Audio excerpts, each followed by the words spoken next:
VGC Draft League Season 4. Gonna go ahead and look through all the teams. Gonna give my perspective and somewhat of a ranking. Because here's the deal. There's some disclaimers with this. Looking through all these teams, it's not like previous seasons where it felt like there were some clear-cut lines as to what teams were better than the others or what teams were like most certainly lacking. With the influx of Pokemon from the new DLC, a lot of the teams have a lot of cool things going on, so it's actually kind of hard to rank them.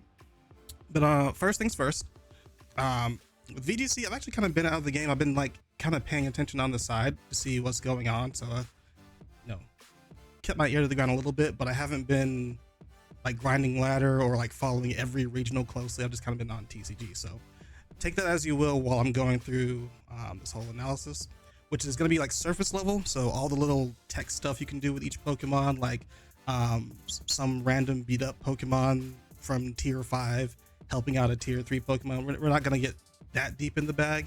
Just going to look at what we can see from the surface with the Pokemon chosen and how well they mesh with each other.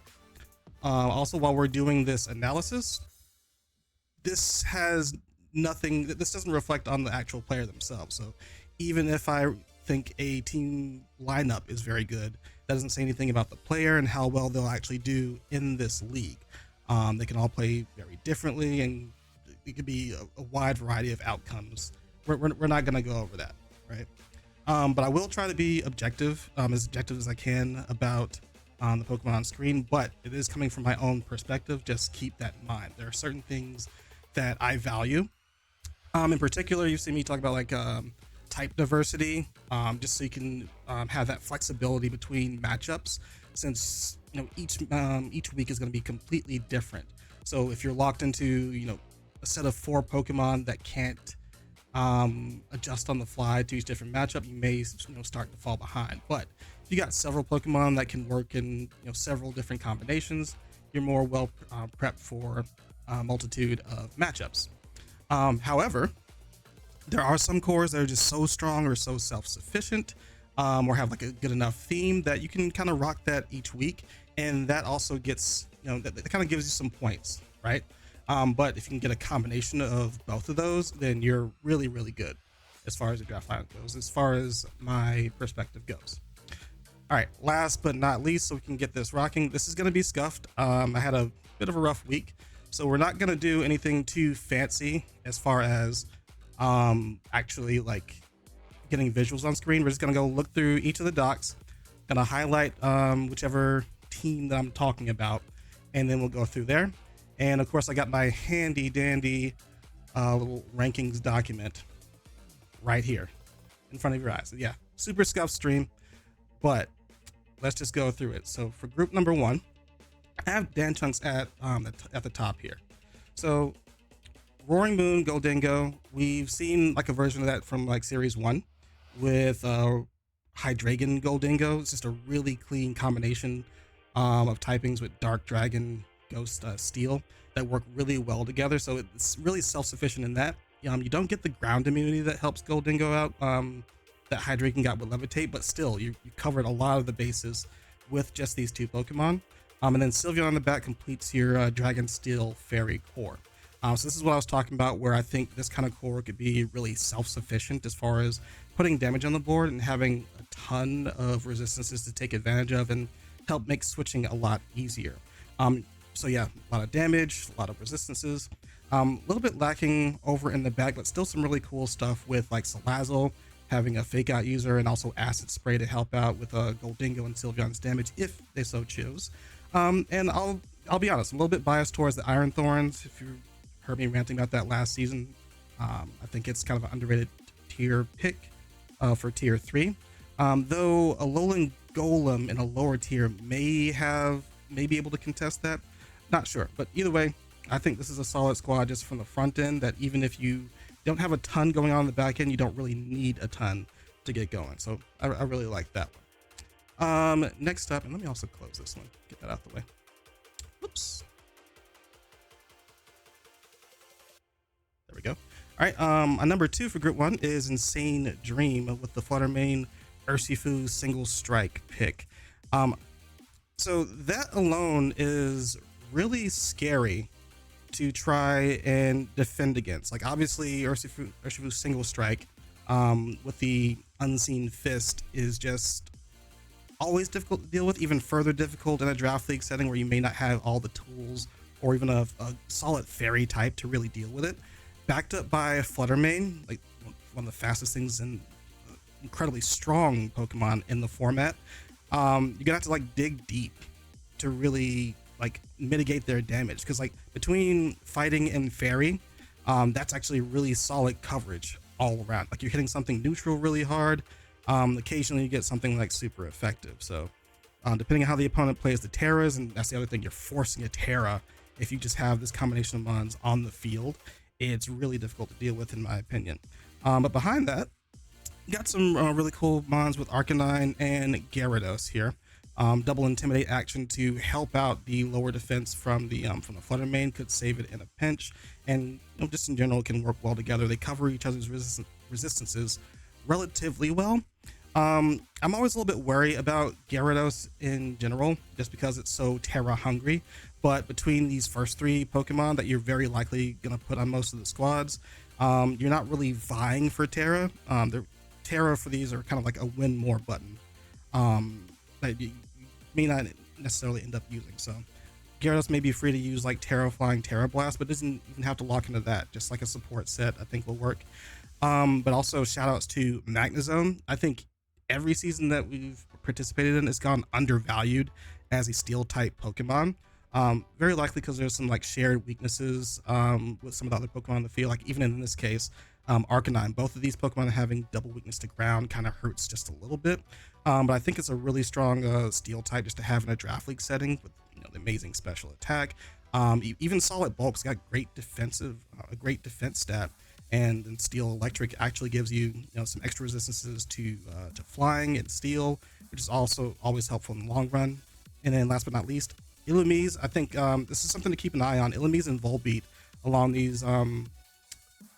these teams is a really valuable value. It's a really good value pick because it's tier 3 and you're essentially using that instead of Tornadus as your priority Tailwind setter if you really want to. So that's where I'm at on that. Number 3, J-Rod. Where are you at? Right here. So I've seen Ninetales, Alola Ninetales kind of pop up in discussions as this really cool utility Pokemon. Of course, you get the Aurora Veil to set up, and you're much faster than Abomasnow. And with the speed tiers kind of spread throughout the teams, you may just be able to get away with it without needing any like fast Tailwind support to get it up, which is pretty cool. But it also works, I think, really well with Landorus Therian, just a strong option on its own. But Ground and Ice makes this incredibly great coverage. Also, you'll probably hear me refer to it as Quake Beam, just because I'm an old head. So if you hear that, that's all it means: Ground and Ice, Quake Beam. So those two together makes for very good coverage, even if Ninetales' special attack isn't really great. Just doubling up between the two is really nice to have. But also Ogerpon Teal Mask is really cool to have next to Landorus, with Landorus being like the main physical threat, well, one of the main physical threats on the team. You can put it next to the Ogerpon. If they ever want to intimidate you, well, they gotta deal with Defiant as well. So between these three mons, you got some pretty good coverage and some pretty good damage across the board. Everything else after that is just really good mons. Volcarona, just very consistent, very versatile. You can run it as support or offensive. You get things like Tailwind, Rage Powder.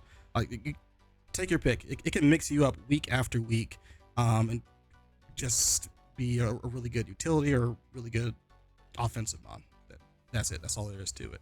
And then you also have Gallade, which I don't really value Gallade highly, but it has these niche scenarios where you have Stab, Sacred Sword, which is really valuable versus, like some Iron Defense type of cheese. Like if somebody has a Hisuian Gudra or a Mudsdale, it could come in pretty clutch. Does a lot of damage thanks to its ability. I keep forgetting the name of the ability, but whatever. Solid tier 3 pick, especially to go alongside the Ogerpon, just another physical threat to help influence the presence of Defiant, right? You also got pretty good mix between physical and special offense, so I value that pretty highly too. So keep that in mind too. Killjoy. So this one, a little bit of bias, because I've experienced what they can do with Cresselia and Ursaluna.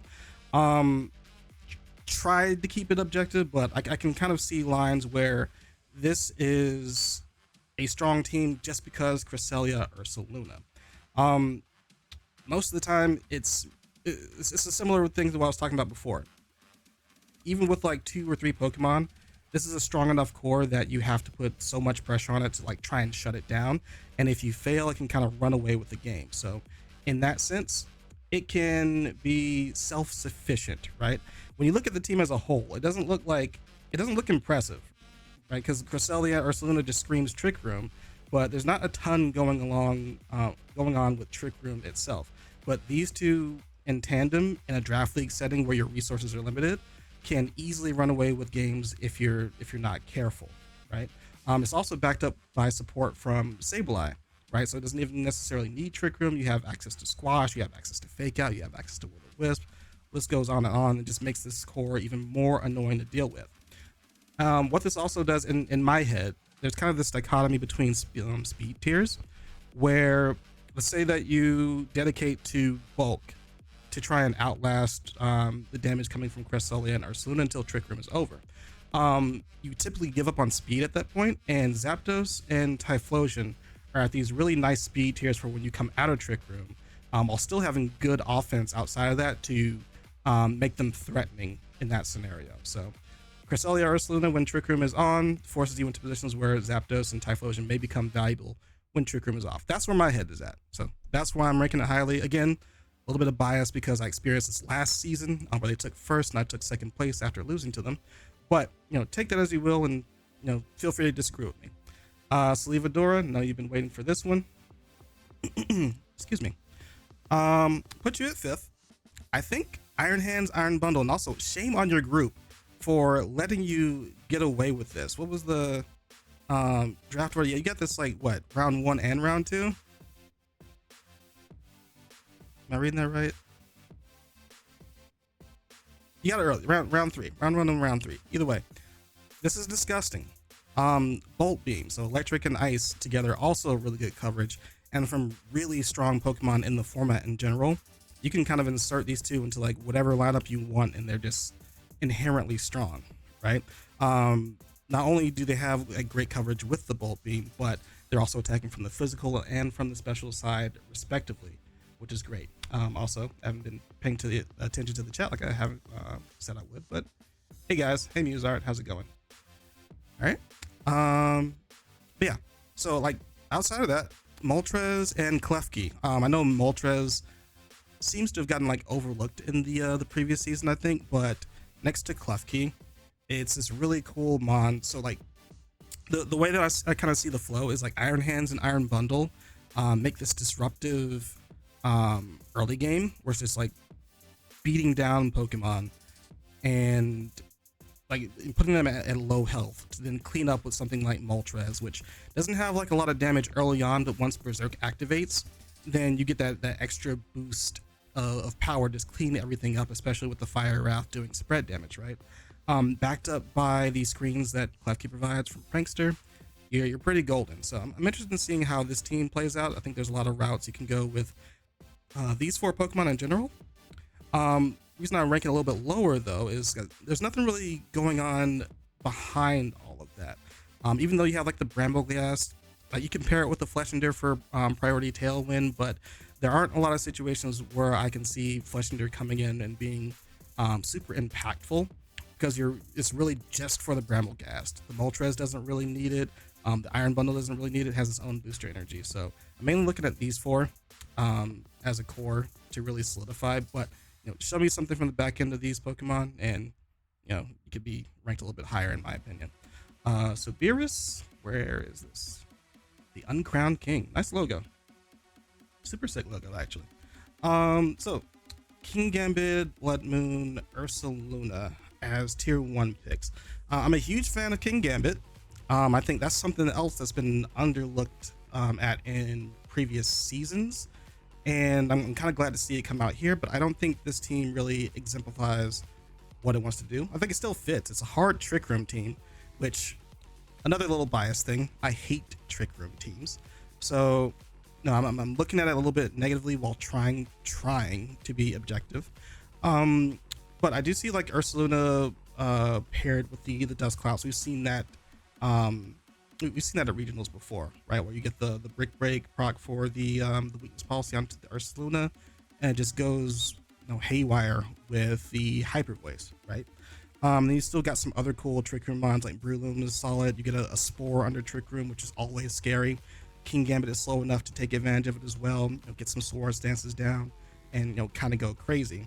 Unsure how I feel about Monkey Dory. Like any of the new little legendaries, I don't really have too much insight on, so this may be ranked a little bit unfairly. I don't know what I want to see over this though, so I don't really have really great opinion on this one. I'd have to wait and see how the player actually plays this one. I mean, it's because at the end of the day, it's hard Trick Room, Dustclops, really annoying Trick Room setter next to Ursaluna Blood Moon.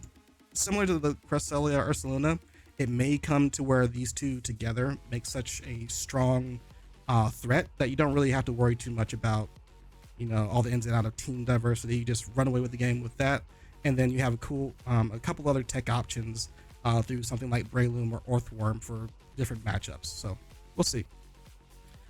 Tree Dolphin, where you at? The Tennessee Tyrannotars, formerly known as the Tennessee Typhlosions. Let's see. Oh, had Moltres last season, but dropped it for Orlando because of the better option. Now this is tier 2, so my main game plan for this season. Bet. Like I do want to see more of it because I think people haven't really explored it as much as I'd like to, but good on you. Monkey fast fake out mod with some strong firepower. Got it. Yeah, I know it has like a strong special attack stat, but psychic poison. Yeah, it's something I have to actually look at, and I haven't done that. Been a little bit too busy and slightly uninterested. Let's see, but Tree Dolphin with the Komodo Tyranitar. So I've seen a couple of these pairings, the Komodo Tyranitar, and I think it hits a different note in a draft setting than it does in the standard format, right? Because the idea was like, you Iron Defense, body press, you have bulletproof, so you can't get hit by Fluttermane Shadow Ball, and you have Iron Head, so you can still hit it outside of like the body press, and you can always Terra Steel, so now you're immune to the Sandstorm from Tyranitar, right? I don't think it's as effective because there's only going to be one team with the Fluttermane. I mean, granted, you can still Iron Defense body press whatever comes your way. You can still use stuff like Clangorous Soul to increase your stats and go crazy with that, right? I'm just wondering how much support does it need to really pull that off, and whether Tyranitar actually enables that in the same way as it does in the standard format. But you still got some cool synergy through the Clefairy, so you can still do something like Follow Me, Clangorous Soul. You got the Volbeat, so you can still do Prankster Tail, when again, this is a really cool value pick. And also Houndstone, if you chose to, you can always go with the other Sand Rush ability. Take advantage of that to get some quote-unquote speed control, right? And also, Lycanroc Dusk, I think this is kind of a sleeper pick, really strong with its Tough Claws ability, gets the Sandstorm immunity, and even though it's like base 110 speed, you may get away with that considering how varied the speed tiers end up being. So I think it's pretty cool overall, but it is very physical heavy. Yeah, you're right there in chat. It is very physical heavy. Not having any special attackers on the team really kind of gives me pause.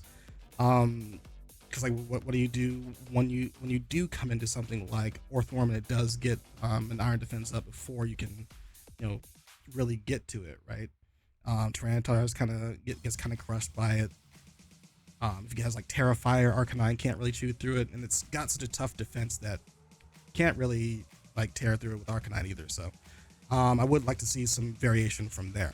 But overall, it's got some cool ideas that I like. Number 8. Where are you, ML Latius? Latius? Please correct me if I butcher your name. All right, Rillaboom, Tornadus, Bronzong. This kind of confused me because when I see Tornadus, we typically think of like Tailwind, or we're looking at rain stuff, right?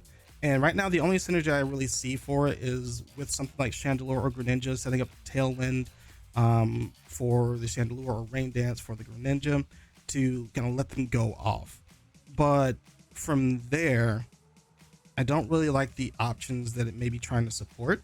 Because what Rotom Wash, it can benefit from something like Rain Dance or even Tailwind, but it's not this amazing special attacker.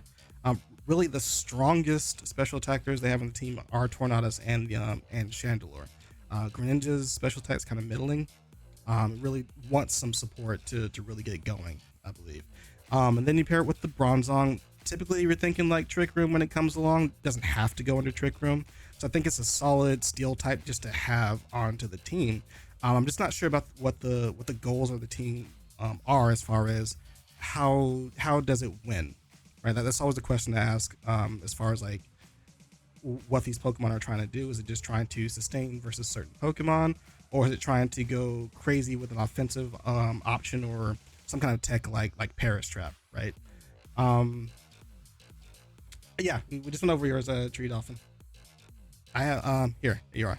I got your number 7 out of 10 for your group. You literally just missed it. And I gotta keep moving forward, so we'll come back to it later on if you want. Yeah, I'm not sure what the goals of this particular team is. Just, it has some solid Pokemon through Rillaboom, Tornadus, Bronzong, but Rillaboom having grassy terrain and three Pokemon that can't even take advantage of it because of Levitate and Flying type is kind of concerning to me. So I ranked that one a little bit low. Yaimiko. Where yeah, this one is interesting to me. You're probably thinking I'm crazy for ranking an Ogerpon Hearthflame team that low.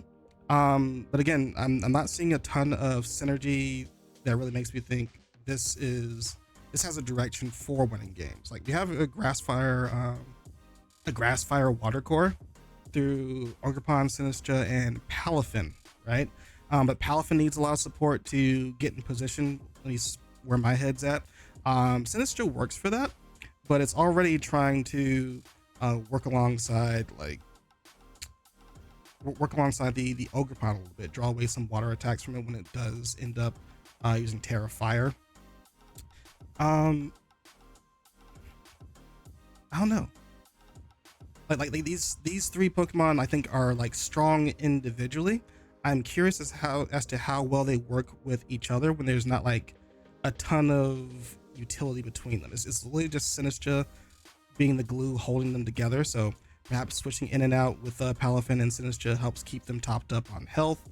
The Sandy Shocks, I'm a fan of Sandy Shocks. I think you ideally want some kind of mon that can get ahead through what's the best way to say this? This team doesn't have like a lot of speed control, right? Like you have Noivern is really fast and has Tailwind, but you don't have like a priority Tailwind setter. So a lot of time to get ahead on speed, you may have to rely on something like Scarf. Having a Photosynthesis or Quark Drive user with booster energy allows you to have this weird speed control to get over certain Scarf users if you predict that they're going to come out. So I think that's a valuable pick just to have. Just again, it's one of those issues where I'm not sure of the goals of the team. It's just strong Pokemon, and if they go off, they go off. Kind of Glass Cannon. That's what I'm looking for. Yeah, and I love Palafin. I want to see it pop off. I'm concerned as to how we get it in and out safely while not losing a Pokemon in the process, because overall the team is relatively frail. All right. And then last but not least, Flip with the Urshifu, Rapid Strike, Heatran, and Politoed combination. So reason I'm ranking this one pretty low. These are strong Pokemon in their own right, including the Zapdos Galar. I kind of glossed over that one. But there are too many shared ideas and not enough support, in my opinion. So looking at Urshifu, right? Automatically we go to Politoed. It's got the drizzle to set up the rain and increase the surging strikes damage, right? But you also have Quaquaval, another water fighting type, looking to do the same thing. So a lot of the things that will defeat Urshifu will also defeat the Quaquaval, making the opponent's job a lot easier. Same thing for Zapdos, another fighting type on the team. So even though the Defiant is pretty cool, because like you typically want to like reduce Urshifu's close combat damage with an Intimidate, they just slot in a fairy type and it makes it that much tougher for you to operate. You could say, well, you can bring the Heatran for those fairy types, but that's not the only thing that's really threatening them, right? So I think it's really tough for this team to take a hit, because if you slot in just the right Pokemon, the whole team is cooked, right? Also doesn't have a lot of inherent speed control. It's another situation where Scarf may come into play quite often, because I think let's see, the highest speed stat is the Zapdos at base 100. So yeah, it's even getting like speed crept by a lot of things. So I don't really favor that one a lot. That one's going to the bottom of my list, even though I think there are some really cool Pokemon on it. Right? Let's see. Palafin's Goat, Arbot's a sleeper tier 5 pick. It does get Intimidate. Oh, also gets Glare. A crucial thing. I think that allows it to paralyze ground types when they bring it in, but cool little thing. All right, that's my group number 1. Let's move on to group number 2. There we go, and put it up on the screen. All right, so I'm starting off with Lux Arctic, or is it Lux Arctic or Arctic? Because it's spelled Arctic, and I think in my head I've been spelling it Lux Arctic. But Ogerpon, Teal Mask, and Chien-Pao. So a number of these groups are running this combination. So I haven't been keeping my ear as close to the ground as I thought I would have. I see the vision, right? Like 2 strong physical mons backed up by Chien-Pao's ability makes it do more damage. Concerned about the offensive coverage a little bit. Like Steel could come in, it could be hit by the Sacred Sword if you really need to bring it down, but just by their main stabs being resisted by Steel gives me a little bit of hesitation on this being like a self-sufficient core. But it's rounded out by having Volcarona. We talked about that being just a really strong draft mom, very versatile, and helps cover some of the bad matchups for Ogerpon and Chien-Pao in my head. But also got some really cool flexibility from the opposite side of the speed tier through Hariyama and Farigiraf. So you've heard of Iron Hands and Farigiraf. Now we've got Hariyama and Farigiraf just for some value in the actual draft, accomplishing some of the same things, being this bulky fighting type with Fake Out, helping the Farigiraf set up Trick Room where necessary. And then you got Munsdale, kind of a tier 3 goat across all the seasons, to also operate under that Trick Room, which I think is pretty cool. I would like to see like another special attacker. Like Volcarona is nice, Farigiraf is okay, but like if we had like a special electric type attacker, I think that would help round out the team in my head a lot better. You got Luxray as the physical electric attacker, but I do want to see a little bit more special offense. But I think overall this is well rounded out enough and has a lot of great threats from the top end while being versatile in the middle. That's my number 1 pick for this group. Number 2. Also, every time before I say the name, I get Luminescence and Luminary mixed up. But my number 2 for this group is Luminescence. So Iron Hands and Landorus Incarnate, I think, are inherently strong on their own. Just having a ground type with a way to hit flying types, so electric or ice, I think is really strong, and kind of went to the top end of the top end with the Iron Hands to help augment that. But you also have a Rain Core with Pelipper and Salamence. But also with Landorus Incarnate, you also get the Sandsear Storm to hit at 100% accuracy. Normally when we see Rain, we don't typically see the Landorus there, so I think it's a cool little, I think it's a cool option to try and explore into a Rain Core. And then you still have all the essentials. You got your Steel type through Orthworm to go along with it. Even got a special electric attacker in case the Iron Hands is just kind of walled by any physically defensive threats. Try and get through. Also helps you with getting a faster Tailwinder if Pelipper is just not good enough to do the job. Um, I see Luminion creeping down here. It gets Swift Swim, sure. So like you could do something like Swift Swim Tailwind from the Luminion if you just really want to go super value. So I think it's got a lot of cool things to make it a solid Rain Core offensively. Not 100% sure defensively. I would have liked to have seen a different grass type other than Toedscruel here. But maybe there were some like tech options that they were thinking of that I'm not currently thinking of, like Rage Powder, maybe even Trick Room. In my head, I'm kind of going towards instead of like Kilowattrel Toedscruel, I'm looking at Rotom Mo. That's where I'm at. But hey, they're playing the team, not me. They're making playoffs, probably not me. Number 3 for me is Jabba. Let's see. Lando's a great one, just wish had a flying move. Yeah, pretty much. That's how I feel about all the genies. Well, all the non-Tornadus genies. But they'd probably be a lot more broken if they did have it. So gotta make compromises. Number 3, Jabba. Landorus Therian, Rillaboom, Thundurus Therian, Baxcalibur is crazy scary. You already got the Quake Beam through Baxcalibur and Landorus, but you also got the Bolt Beam through Baxcalibur and Thundurus, right? And you've even got like Electric and Ground combination through Lando and Thundurus. Like the synergy between the offensive synergy between these mons is absolutely crazy.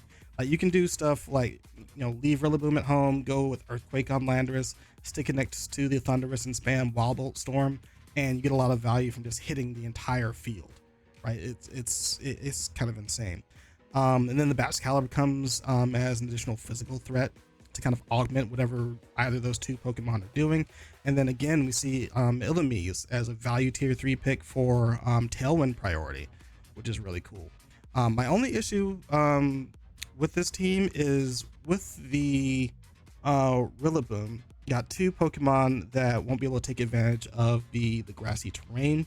I mean, like, it's not the biggest deal in the world because Rillaboom's just like really strong in its own right and very versatile in what it can do, both as a support with Fake Out U-turn, and then offensively with Wood Hammer over grassy terrain is no slouch either. So yeah, I think a lot of really great offensive threats. They're also relatively bulky or have some relevant immunities that make them tough to take down immediately as well. Really cool.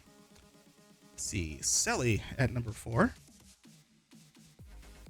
Okay, so only reason I didn't rank this one high because I think this one's scary too.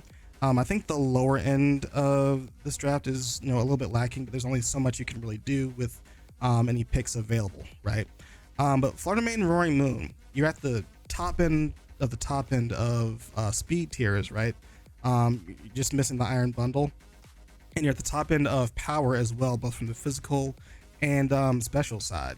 And again, we're seeing something like Dark Fairy is pretty solid coverage. I gotta think about that for a second. I was thinking Fighting Fairy for some reason, forgetting that Roaring Moon is Dark. Let's see. Dark Fairy Ghost. Yeah. Dark Fairy Ghost is pretty solid coverage all around as far as offense goes, so you're probably hitting everything neutral.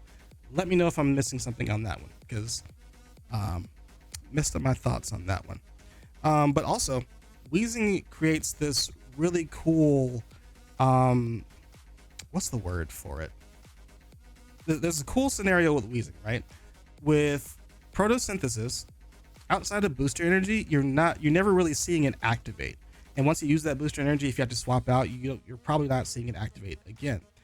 So with Weezing, you get to put neutralizing gas down on the field, and you don't really care because these abilities are not necessarily coming online.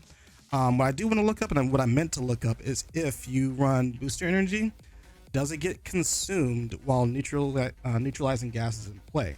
Because if not, that's one way to kind of lead into the game and then activate the ability later on with the booster energy. And if so, that's a really cool aspect of this combination. But so we can kind of move on here.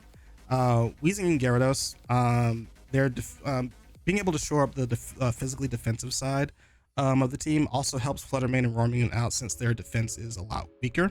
And then you kind of shore up everything else with Torterra, probably with an Iron Defense Body Press moveset. But again, I think these 4 Pokemon are all cool all together. You're kind of leaning heavily into the Flutter Mane and Roaring Moon for your offense, but if you can use your tech options through Torterra or the utility of Vivillon, you may be able to use some of your other options like Typhlosion and Poltergeist as well. Who knows? And also, shout outs to Fletchender. Great value pick from tier 5 for Priority Tailwind. Good stuff. Hey, Luminary. How's it going? Well, we're just talking about your group right now, so you're on the list at number 6, but before we get there, number 5, I've got Zephyr. What was I thinking on this one?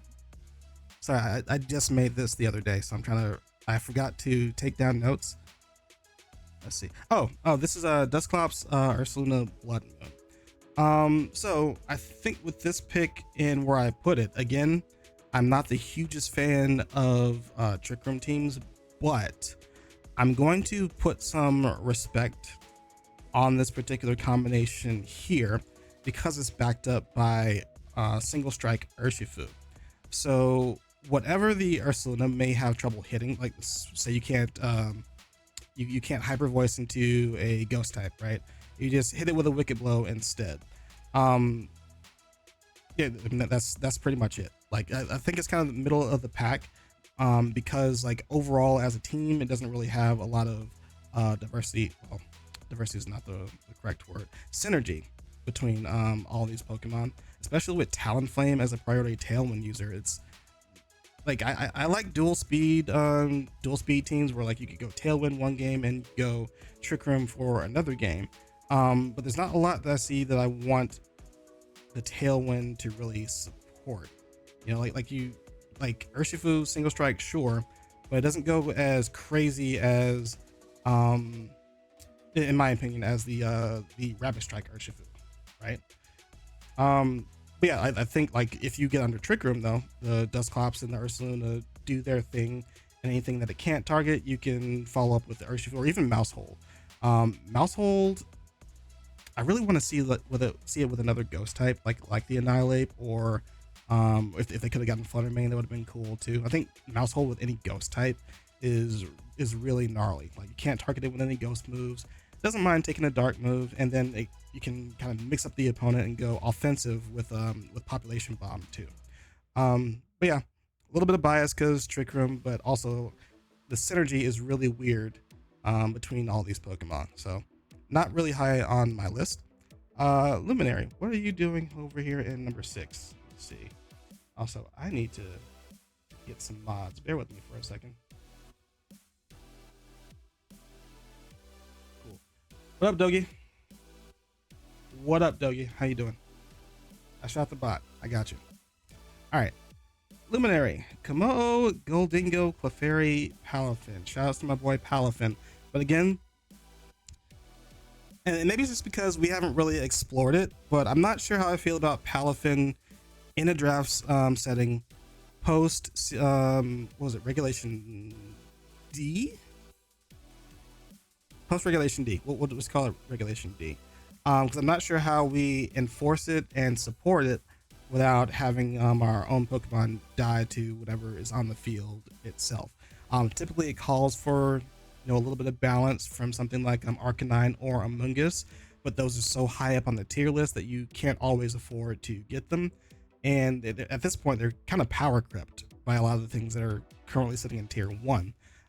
So that kind of disincentivizes you from choosing them as well.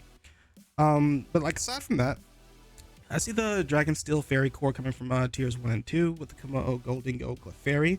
I think that can be scary in its own right, where like Clefairy gets to follow me, Goldingo gets a Nasty Plot, or Kamo gets a Clangorous Soul. But I guess where my thoughts lie is what happens if that does fail. There's not really a solid defensive core to really fall back on. Like there's no like solid Firewater Grass core to fall back on if that fails. You just have Delphox and Tropius, which have their spots in very like specific matchups from what I've seen. But obviously not like these immediate fallbacks that you can just constantly rely on, right?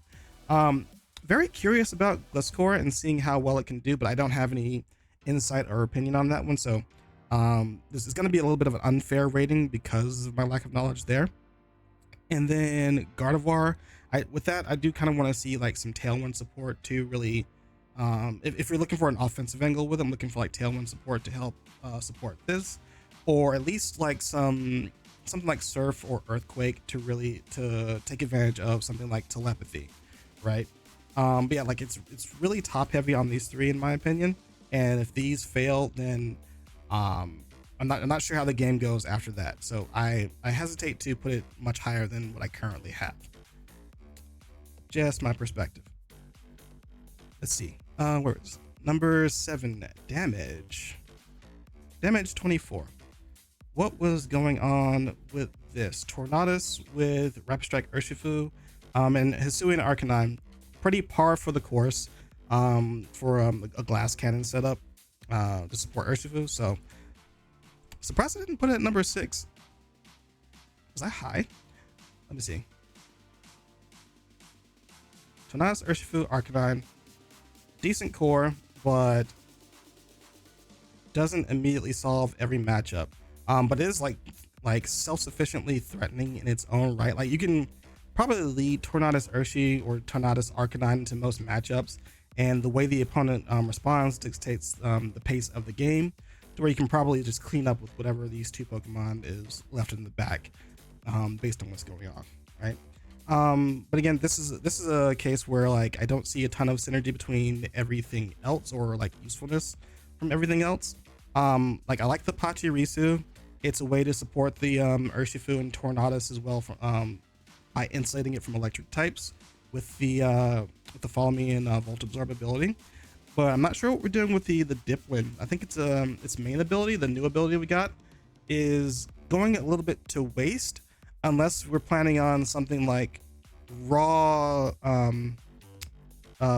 Bleak Windstorm outside of rain. You just want to like shore up your accuracy on that, right? So yeah, again, another top heavy team without a lot of synergy that I can see from the rest of the tiers. Guard is such a versatile pick in draft in my opinion.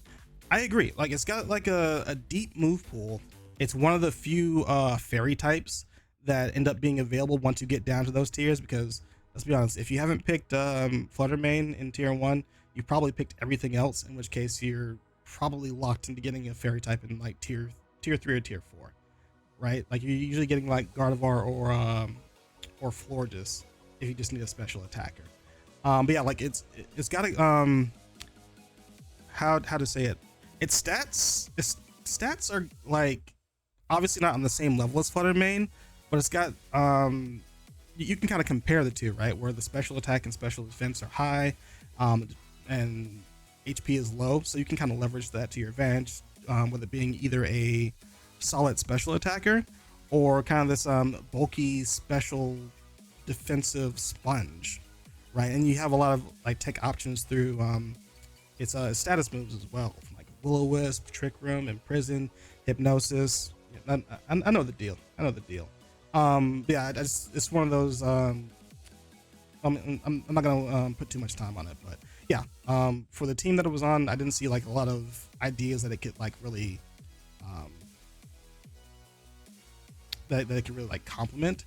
But yeah, I will agree that it is a versatile Pokemon. So if you just have it, it could turn out well, right? Yeah, gotta move on. Cairo 8254. Screamtail, Sinistra, Gothitelle, Politoed. All right, so I think another thing that I didn't point out as far as like a disclaimer goes, right? For things that are quote unquote gimmicky, I don't value those highly. So while I see like the synergy between Screamtail, Sinistra, Gothitelle, Politoed, well, we got like we got trapping ability with Gothitelle, and then 2 Parasong users, right? And then Sinistra to complement all of that. I don't know how consistent that is, and that's the key. For this quote unquote gimmick, I'm trying not to make it sound negative, right? Because it's a valid strategy, but I'm concerned with how consistent it will be at winning and closing out the game, right? And then we also have Grafai Eye Slacking. We've seen this combination before where you get rid of the Truant ability on Slacking and have it pop off. In past experiences, it hasn't really popped off, despite it having this big, was it 160 base attack stat.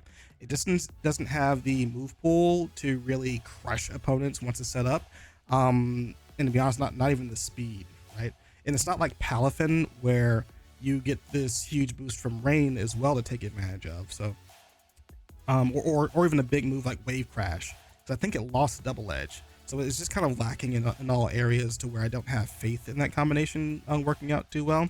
So yeah, that's why this one's a little bit lower on my list. But if I valued this the Parasong strategy a little bit higher or a little bit better, then I could definitely push this up the rankings, because I think it's cool that we do have this specific combination of like Sinistra, Gothitelle, and a Parasong user to try and make it work, because I think it makes sense, right? Let's see, number 9, Antipoke. Where are we at? Cresselia Chi-Yu. Oh, okay. You know what? This group, I remember I was conflicted because I think, like, again, I think a lot of these teams have some really cool things going on that's really tough for me to like actually put an order to all of them. This is a good example in my opinion, because I think Ninetales plus Empoleon is pretty strong. Like, Empoleon has this nice typing that gets a ton of resistances. It's got pretty solid bulk too, and then putting that behind an Aurora Veil and allowing it to fire off special attacks, I think is a really cool idea to like chip away at the opponent. I just wish there was something else like faster and stronger to kind of clean up the field once that's taken care of. And I think the reason I rated this one lowly, a little bit lower, is because I don't really see that on the team. More so there we have a Trick Room setting, like Cresselia, we've got Arboliva, Lurantis, Vaporeon, all slower things that thrive under the Trick Room. But I do see like synergies between Ninetales and Empoleon. Even Chi-Yu and Empoleon could end up being, you know, a pretty dangerous combination, right? And of course, can't forget about Volbeat here with the priority Tailwind. But I can't really see how the game like consistently closes out, because like ideally like Ninetales is out in front, right? Like, you're not setting up Trick Room immediately. If this is like your main core, right? Ninetales plus something, because you want the Aurora Veil out early, but you also want the Trick Room out early so you can get rolling with Empoleon, with Arboliva, what have you. I think the ideas are kind of conflicting, but I will give it points for like versatility, because you can kind of pivot to one of the two strategies depending on the matchup. But again, closing out the game is kind of my concern with what is currently on the board. And then lastly, Abused One. Where you at? King Gambit, Ogerpon, Wellspring, Murkrow, and Pheasantipity. All right, y'all gonna have to fill me in on the Pheasantipity, because I remember writing this off the moment I saw its stat line and move pool when it first got introduced. So if it has had some success or value in standard VGC, then I'm lost in the dark on that one. And then that's part of the reason that this one's rated a little bit low. It's got some cool things to it, like Ogerpon pairing with Tauros, so that's like, that is your grass, water, fire core, and it's pretty solid, all things considered. Got your boy King Gambit, again, just a solid, strong pick overall. Really versatile when it comes to Terras too. Like, you can go into a matchup and say, hey, I'm going Terra Dragon, so it can't touch me with the grass, water, fire core, and go off with like Swords Dance, Kowtow Cleave. You can go all in with Terra Dark, depending on the matchup. I think it's a really cool, really strong option that we need to see more in these draft leagues, and we haven't in the past couple, I think. But yeah, the Pheasantipity is throwing me off, and the win condition is throwing me off, because this is a heavily physical team with like no special variation. Also, the Murkrow is here, and I don't see a ton that I want to support with Tailwind. Like, maybe you can pair with Crocodile go off with like choice band earthquakes if that's your flavor of team. But I don't see a high success with that because you don't have like the electric or ice type Pokemon or even a strong rock type Pokemon to really cover anything that would be immune to the ground moves. So yeah, like these two in particular, Kingambit, Ogerpon. I think Tauros is cool. Everything else is kind of like you got to play better, right? So if you're that kind of player, cool. But just from a on paper perspective, it's not the kind of team that I root for. All right, moving on to number tongue tied for a second. Group number 3. Let me hydrate for a second. Give me a sec.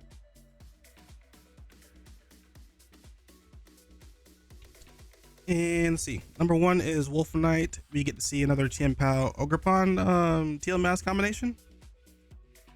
Remember there was something cool about this team. Like super cool.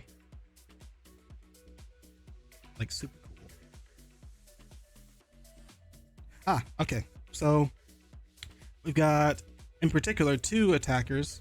Chien-Pao and Garchomp get your Quake Beam combination. But they also work well with the Ogerpon in the sense that they kind of draw out the Intimidate, in which case the Ogerpon can take advantage of that with its Defiant ability, which I think is cool. Getting to pair it with the Rotom Wash as well, so you can still spam something like Earthquake from the Garchomp, or even Garchomp and Earthworm. You got a lot of ways to kind of spam Earthquake if you really want to.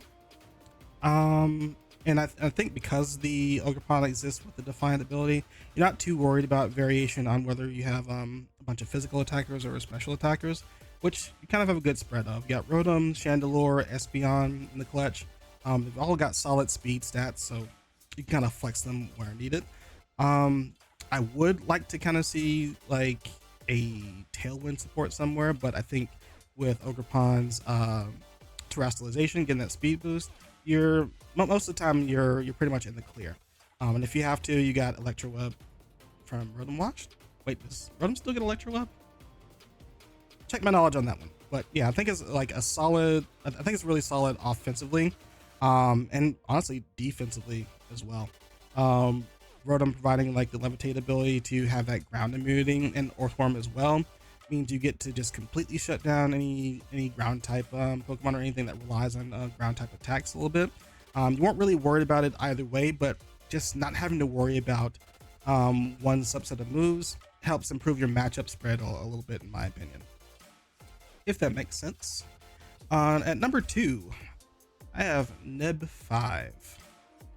Urshifu Rep. All right, now this is the one I thought was really cool. So Urshifu Rapid Strike, Regidrago, right?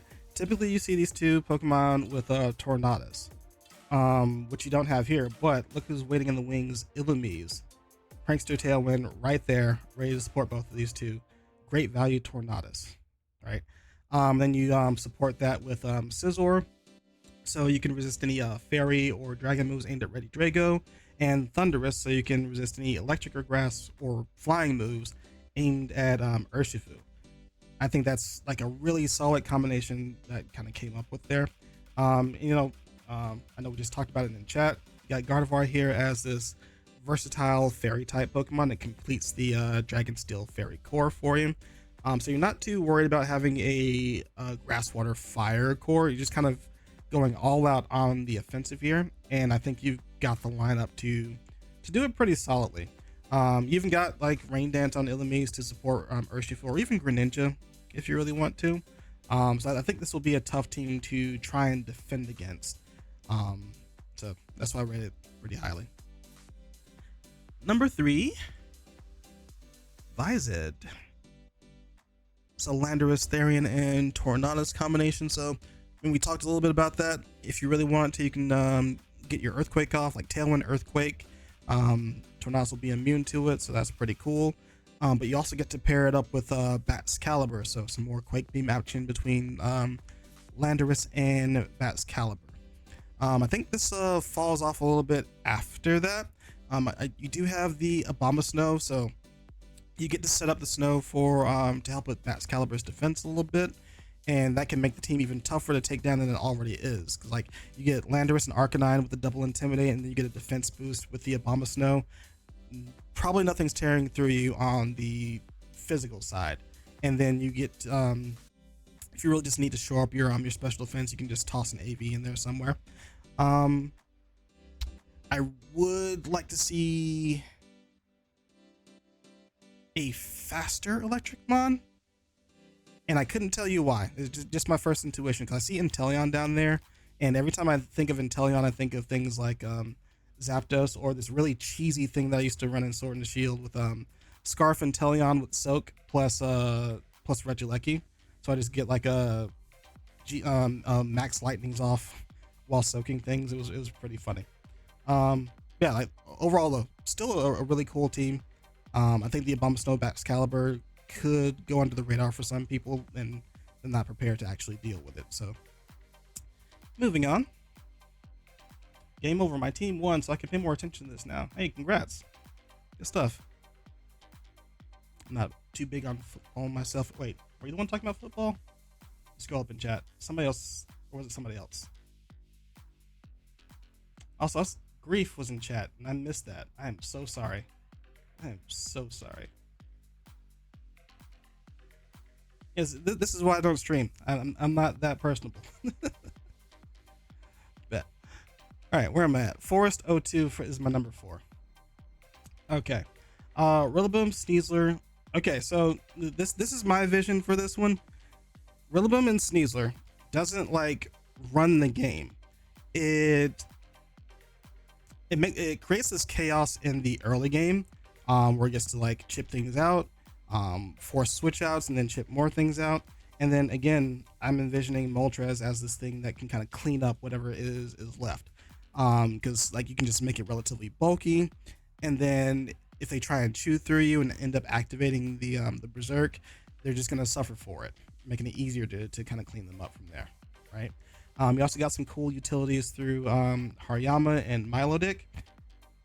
Milotic? I never figured out how to pronounce that correctly, but with Rillaboom and Sneasler, just they heavily incentivize Intimidate coming in, so having competitive from Milotic, couldn't hurt at all. I can even see it having something like a coil set if you really want to run like Hypnosis along with. So now you have the threat of like Sleep from Dire Claw and then Sleep from Coil, Hypnosis, Milotic if you really wanted to, or you can just throw status all around. Dire Claw, Scald, all that jazz. But just to keep it simple, Rillaboom, Sneasler in the early game, Moltres later in the game, Milotic just thrown in there in between depending on the matchup, just kind of shut down the Arcanine that comes in. And then Hariyama for general utility. Again, it's just kind of a great value Iron Hands, which, it's not a bad thing. Definitely not a bad thing to have a tier 3 that can do similar things to a tier 1. So really good pickup from that end. And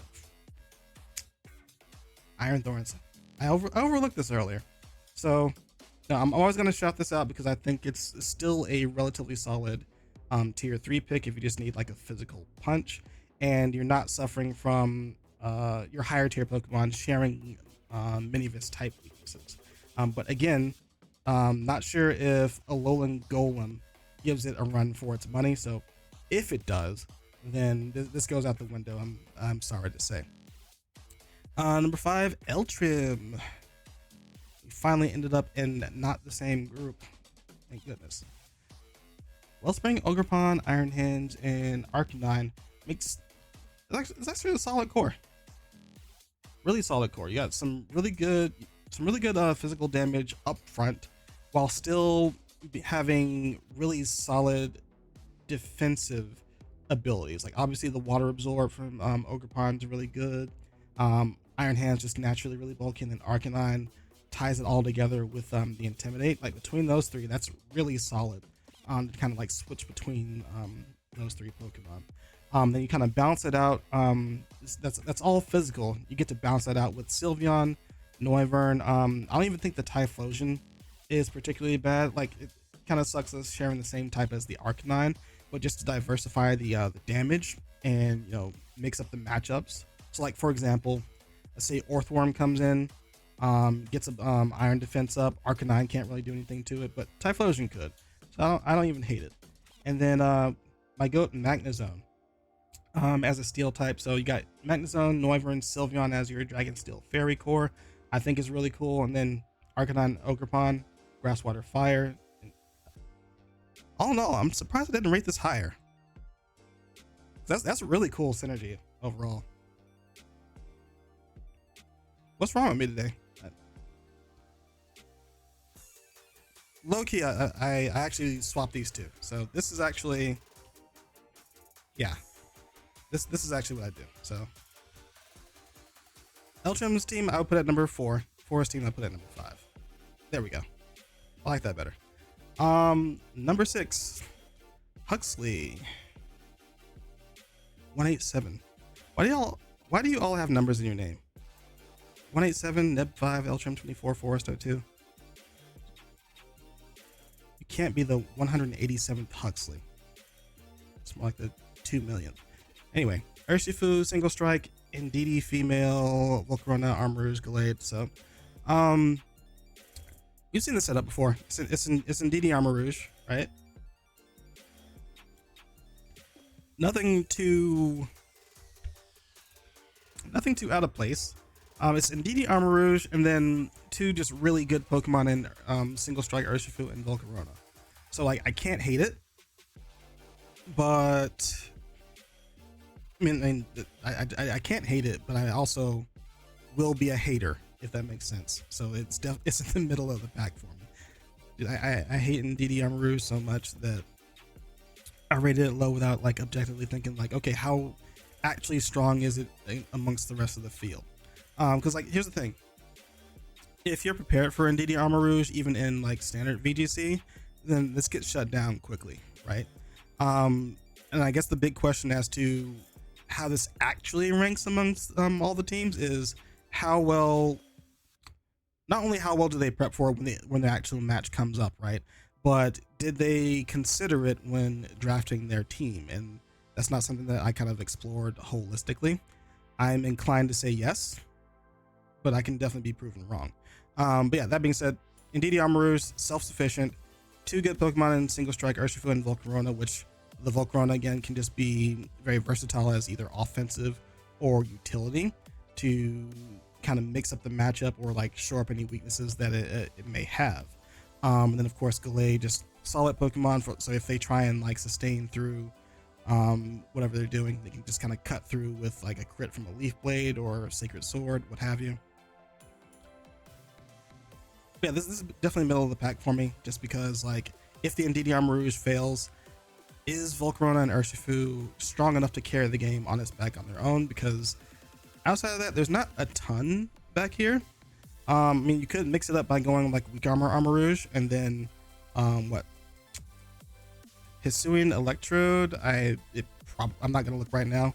Probably has something that it can hit the Armorrouge super effective with, or you might have to use Terra to actually engage with it. But it's gonna be like the fastest thing that you can actually proc Weak Armor with. So you could go that route too if you really wanted to. But all that feels a little bit too gimmicky to me, and I don't value that particularly highly. But it'll definitely snag some games though, so don't count it out. Be careful around it. Arrow Flames, Fluttermane, Kingambit. Y'all are gonna think I'm crazy for rating a Fluttermane team number 7th out of 10. Galarian Weezing with neutralizing gas. I just talked about this with the regular Weezing from the other team. It shuts down photosynthesis, but you typically don't care, so it's fine. So it kind of fits in. It kind of fits in line with that Pokemon, but crucially helps out the Slacking, so you don't have to worry about Truant. Again, though, Slacking has not been all it's been cooked up to be. Even when we get the support it needs to turn off Truant, it just doesn't have the move pool right now to really just crash into teams. It's not like Ursaluna, where it also gets the Guts activation, and the Guts activation and Facade and Headlong Rush to just mow over teams. Like it's kind of stuck from having a strong stat but not the right moves, you know. Yeah, I mean, that aside though, Fluttermane, King Gambit, strong combination in my opinion. I just like Dark Ghost Fairy. The combination of it pretty much assures that you're going to hit a lot of things at least neutral. But from there, I'm not sure what the win condition is. Like if Fluttermane falls, that's a lot of your speed gone for one thing. So how do you really like enforce the King Gambit after that is done? Kind of depends on the position of the game, but I'm a little bit skeptical about where that falls. And then Salamence, I think, is like a good Pokemon overall. I don't think it has a ton of value to the team, especially because it a little bit kind of vies for Terra flying, because like its strongest move is, or strongest flying move is Aerial Ace on the physical side. Correct me if I'm wrong. I'm not looking at the team builder right now, but I think Salamence kind of struggles for the resources it really wants to succeed. So if it's not in theme with a team, like if it's not like a rain team using Hurricane, or if it's not like setting up, getting support to set up Dragon Dance, I don't have a ton of faith in it. So this team kind of falls apart to me, at least, after Fluttermane is kind of gone. It's kind of scrambling around to get the win. Furious Gold, Dual Wing Beat. Thank you. Something lost Dual Wing Beat, and I couldn't remember what it was. And I was thinking it was Salamence, so I didn't think. Yeah, okay. Thank you. Also, Dual Wing Beat sucks, so there's that too. I swear it. 90% accuracy, I have a 50% success rate with that move, so it doesn't exist. Alright. Furious Gold. Kama'o, Sinistcha, Redraft, and Empoleon.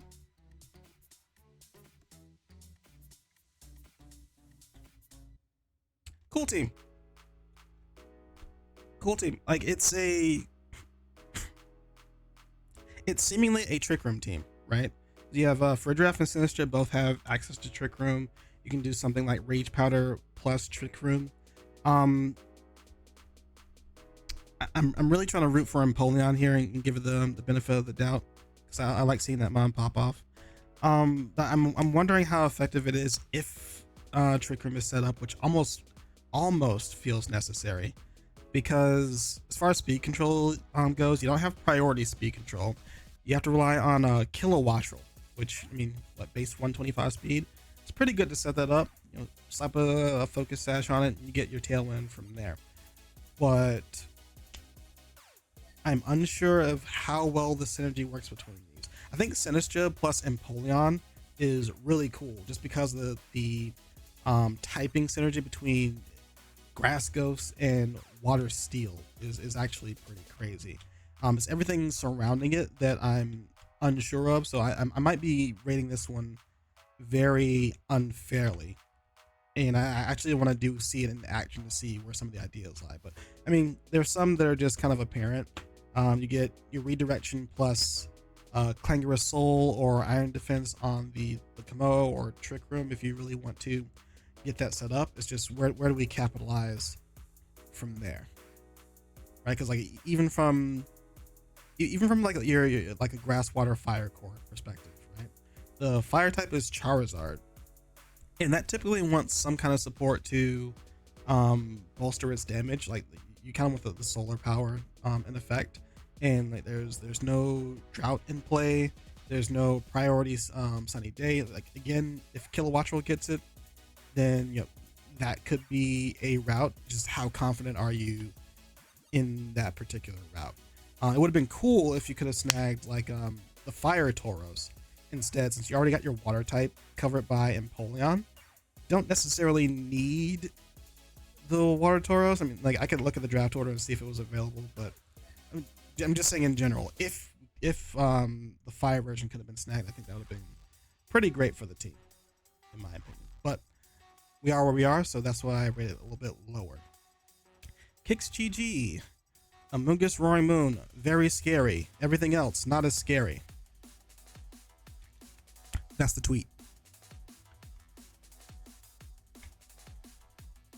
I mean, like quite literally. Like, I think Amoonguss next to Roaring Moon helps to defend it against fairy types and fighting types that would normally threaten it, right? You just use Rage Powder, you get rid of the Moon Blast, and the close combat's aim for your precious your precious dragon, right?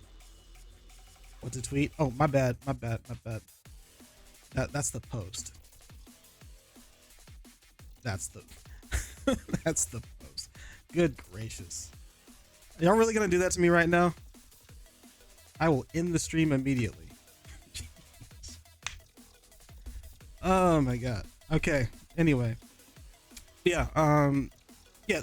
Okay. Again, these two bond next to each other. Synergy. I really like. Helps to get the Roaring Moon online in a safe position. I'm not sure how I feel about Clefable and Glamora in the mix though. Like I think just from Amoonguss already being the poison type on the team to help defend the Roaring Moon from threats. Like Glamora can still work because Amoonguss is from the utility defensive side, Glamora is on the offensive side, taking out whatever Roaring Moon can't really touch, like the opposing fairy type, right? I'm not sure about the Clefable though. It's potentially another form of redirection if you want it to be defensive, but the way that it's positioned on the team makes me think the idea is for it to be offensive? Question mark? Yeah, I'd really like to know like the ideas behind it, because like everything after that doesn't seem impressive to me. The Tinkaton I think is solid, sure. Gives you the steel type that you kind of want / need for the team. Gives you fake out pressure to kind of set up whatever you want. The Dipplin I don't think really does anything for you, because there's not like any big low accuracy moves that you're really trying to use this ability to take advantage of. So yeah, I'm really just looking at these top two, and then everything else doesn't really strike me as impressive. All right, and then number 10 for this group, Sleepsea. Let's see, all the Pokemon people would hate the random goon who ruined their content. No, they wouldn't. Everyone loves you, Dogi. You just need to stream more. That's the only thing. By the way, when are you streaming? Dicey Dungeon stream tomorrow, please. Okay, number 10, Sleepsea. Let's get this. Let's get through this. Goldingo Chiyu. Huh. Goldingo Chiyu. Actually, wait a minute. So, okay. So here's the deal. Chiyu, I kind of automatically go to, all right, you're using Chiyu plus fast special attack mod, but it doesn't always have to be a faster Pokemon, right? It just has to be like a strong Pokemon, and Goldingo definitely fits that bill. I am just curious as to, I mean, if we're just like looking at these two Pokemon in a vacuum, right? Obviously, water type Pokemon can come in and defend against it. Defend against them both relatively well, unless you call out any switches with like a Dark Pulse or a Shadow Ball, what have you, right? But let's say that the idea is make it rain plus Heat Wave under Beads of Ruin, right? And then the water type Pokemon comes in and resists it. Then I mean that's what we have the Meowscarada on the back end for. The question is, can you get that in safely? And very likely the answer is not quite. It's definitely a way to check the water types that would otherwise get in your way. So if you have a game plan mapped out to where that works for you, then like the synergy is there. But all things said, the team is overall not frail, but exposed. There's not like a ton of defensive utility outside of like a supportive mouse hold, right? Like with Friend Guard, which could be cool. Again, I like mouse hole with next to ghost types. So next to the Goldingo, I think it could cause havoc. You get like Friend Guard plus Follow Me, get some nasty plots off, and then go ham. Yeah, definitely a strategy. Just curious as to what happens after that, if that falls through. Plus, there's also a seemingly random Dusclops on the field. I mean, like an idea could be because like outside of Meowscarada, the top end of speed is like what, to use base 100, I think. So like if you're up against a team that just like severely outspeeds you, you can use it to kind of like flip the game on its head, without having to go too deep into slower Amons for Trick Room. Or perhaps maybe you just want to remove it from the field so no one else picks Dusclops and pisses you off. But if we're just talking about like building a team that works all together, doesn't really fit in too well. So I found that a little bit concerning, and that's why I have this one at the end, number 10. How far are we in? We are just hitting group number 4. Just drafted number 3. How am I doing on time? Only an hour in? Okay, that's not bad actually. Not terrible.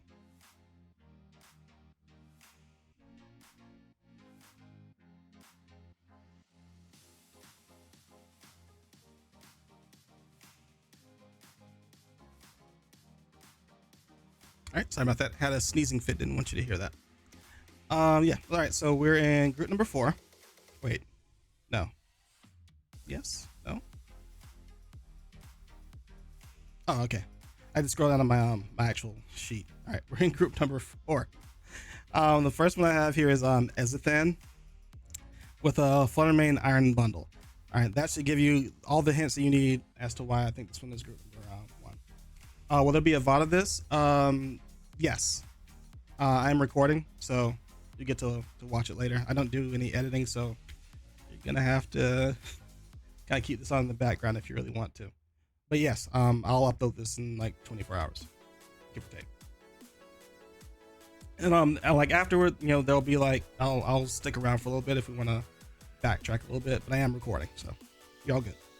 Ezithan is at my number 1. Fluttermane Iron Bundle, really strong tier 1 picks, really fast tier 1 picks, self-sufficient altogether.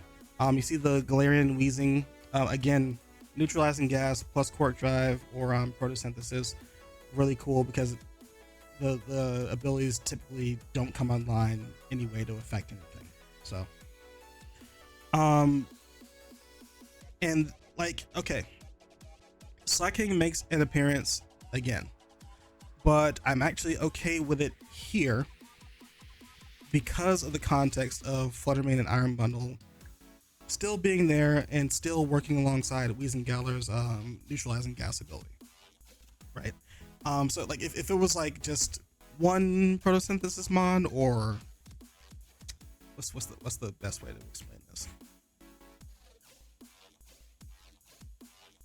Weezinggaller plus Slaking by itself, not great.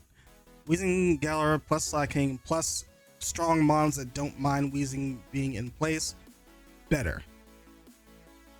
Plus you have priority Tailwind support. Plus you also got some cheeky stuff like I think Greninja gets Aqua Jet. If not, it gets like Water Shuriken, whatever. Colossal's steam engine stuff, you know the vibes. That's still on the table, right? So a lot of good things going on for it. Really strong on the front end and probably transitions into the middle of the game pretty decently through Weezing, if I had to guess. Especially with the threat of like Will-O-Wisp being on the table, so gonna be kind of hard to cut through this team and actually deal with all the mess it's trying to put on the table, in my opinion. Correct me if I'm wrong, but I'm seeing nothing that this team can do in the Trick Room. Weezing gets taunt, and Murkrow gets taunt. Unless we're like predicting like a mental herb. But like let's okay, but like if the assumption is if they get Trick Room off, what can it do? Then you got me. If Trick Room gets off, doesn't really have anything. It can try and outlast it through Weezing, start burning something, start burning whatever physical threat is on the table. But yeah, it doesn't have like a lot of sustain to get through that unless you want to like rely on Blissey. But I think it has a lot of ways to stop Trick Room. If you really want to dig deep into the bag. All right, now I gotta look it up. The question is, does Fluttermane get imprisoned? Because if so, that's your answer right there. And it does get imprisoned. So if you walk into the matchup knowing that Trick Room is an option on the table, then you get to imprison Trick Room. if needed. But to your credit, if Trick Room gets up for whatever reason, like you can't get to your option or your option is destroyed, the answer is it doesn't really do much. It has to try and like survive the turns and then come back out. But it's got like frail, or pretty much all the Pokemon are frail outside of Slacking, and then Slacking needs Weezing Galar online to make it a thing, right? But good call out, good call out.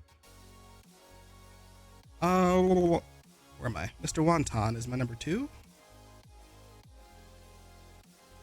See, that's how much I hate Trick Room. I don't even like factor it into my to my analysis and plans until I have to like actually fight against it, and then I'm like, well, now I have to overextend myself. Whoops. Mr. Wonton, number 2.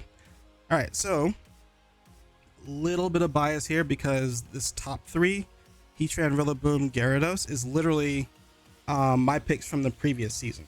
I think it's a really cool Fire, Water, Grass core. Like Heatran and Rillaboom on its own are self-sufficient and very versatile. Or versatile is not the correct word, but you can always bring it along and not feel like, oh man, I should have picked another option. Like it fits into the lineup. I mean, naturally because they're fire and grass, but they're really good fire and grass mons. Pair that up with the Gyarados, and you got some really good type synergy going along, both defensively and offensively. Hey, what's up, Eltrim? Yeah, we finished up your group a while ago, so I'll have the recording going, and I'll upload it later. Don't worry. Yeah, Heatran, Rillaboom, Gyarados, even the Corviknight, sharing the steel typing with Heatran, but not the weaknesses, still allows it some type diversity defensively that I think is really cool. I think the Tauros, the Water Tauros, is a little bit too much considering that you have the Gyarados already. But like, if you just need a fighting type, it's not the worst pick in the world, right? And then of course Volbeat, your priority tailwind setter, great value. Yeah, overall solid defensive core, can still just kind of like chip away at the opponent and then eventually win the game through being bulky, sustaining, and strong. At least that's how I envisioned it when I picked it. Like Rillaboom is just strong on its own. Heatran blasts through everything, and they all have like great defenses and typings to just resist everything and kind of switch around. So you just kind of like win the war through attrition. Like it's not like a slow grind, but like you just eventually get there. Like you do more to the opponent than they can do to you, like over time. Like it's like a slow and steady pace type of team, in my opinion. I like it. I think it's cool. Number 3, I got Casual Pizza. See another Iron Hands Ogerpon Wellspring combination in combination with Arcanine. So again, self-sufficiency through 3 Pokemon is really good value as far as a draft lineup goes, right? Then we kind of mix it up with the Milotic and Typhlosion, having that special offense. Is this literally the same team? I'm gonna be mad if this is literally the same team. Hold on. Okay, no. It's not. I had to make sure. Everything's blurring, so I'm trying to make sure I'm not going crazy. Okay, but yeah, Iron Hands, Ogerpon, Arcanine. Now this is another case where like, okay, we're doubling up on similar typings here. Like we got Milotic and Ogerpon. I don't necessarily hate it because we're still mixing up our offense. So we got physical over here, and then special over here with the Milotic, right? I still would have picked something, maybe like a dragon type goes into that slot. Maybe like a Hydreigon might have gone pretty crazy. Like you can kind of pair it with the Iron Hands. So if they're targeting down its ground weakness, you can kind of go into the Hydreigon, take advantage of the Levitate ability. I think might have been something cool you could look into. Yeah, like overall, I really like how strong this core is together defensively. Like same kind of goal with this, where like you're just trying to sustain through resisted hits and still fire back for insane amounts of damage through these Pokemon, right? The back end looks a little bit shaky. Again, we're kind of doubling up on typings here, where I would like to see something like a dragon or steel get thrown into the mix. It may have been limited on picks at the time, but we still have some cool utilities like the fast tailwind from Jumpluff, the prankster screens from Morgrim, and even the prankster tailwind from Fletchender. I don't think there's anything that truly benefits off of like getting tailwind up on this team though. Looks like it just wants to be a little bit more bulky, so I like Morgrim a little bit more. If Klefki was available, I think that's a solid pick that goes there instead, just so you have an extra immunity from the steel typing. I think goes a long way. That's the way I look at it. Right, Sonido 303. So hold on. All right, so here's the thing about this one. This is my friend and housemate, so we talk about some of the similar strategies all the time. So I'm also trying not to show any favoritism, because especially because like we chose the same Politoed Thunderous Therian combination for our teams. But I do think like this is relatively well positioned for this group. So, and it's another Ogerpon Chien-Pao combination, right? But you're pairing it up with Rain and Thunderous Therian. So that's the easy setup for the special side, where you just get to spam Wild Bolt Storms. Anything that would resist or be immune to it gets destroyed by these two Pokemon, Ogerpon and Chien-Pao. So you got checks across the board for each other. Like anything threatening the Politoed and Thunderous, the Ogerpon gets to... Wait, did I just say that? Anything threatening the Ogerpon and Chien-Pao, such as like fire types, the Politoed gets to douse that out with flames. The steel type, that the steel or fighting that threatens the Chien-Pao, the Thunderous can swap into relatively safely. So I think overall bases are covered through these Pokemon. You got your obligatory steel types you put under Rain, because it'll reduce the power of fire type moves that are typically aimed at it. So overall, pretty cool. I'm hesitant to put it closer to the top of the list though, because it is... Do I call it Glass Cannon? I'll call it Glass Cannon, because it's very all in on its offense. It really does want to put the opponent down and crush them for making the decision to load up the game, right? But like if the offensive plan fails, there's only 4 Pokemon you can use, despite all these having relative synergy with each other. So can you use that effectively? It's definitely a player must be good type thing. There's no automatic win button, right? Like Thunderous Therian spamming Wild Bolt Storms from base 145 special attack is nice, but at the end of the day, it's an electric type move, and that can be played around, So I'm hesitant to put it higher, but I think it's a really solid team overall. So this is my number 4. Who is this? Oh, you. Listen, I haven't looked at Katakana in like 15 years. So is this correct? Suireso? I don't know. I don't know who this is in the server. Anyway, Single Strike Urshifu, Landorus Therian, Alolan Ninetales, Baxcalibur. Okay, we talked about this in a previous group. Ninetales plus Baxcalibur, obvious synergy through Snow, increasing Baxcalibur's defense, and of course Landorus plus Ice type for Quake Beam action. Make sure that you hit neutral, at least neutral across the board for most Pokemon, right? I think it's strong offensively.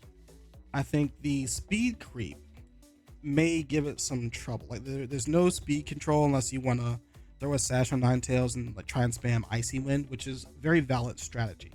But outside of that, you're looking at like Choice Scarf on either Landorus or Urshifu, so they're gonna be fighting over that item pretty constantly, I would think.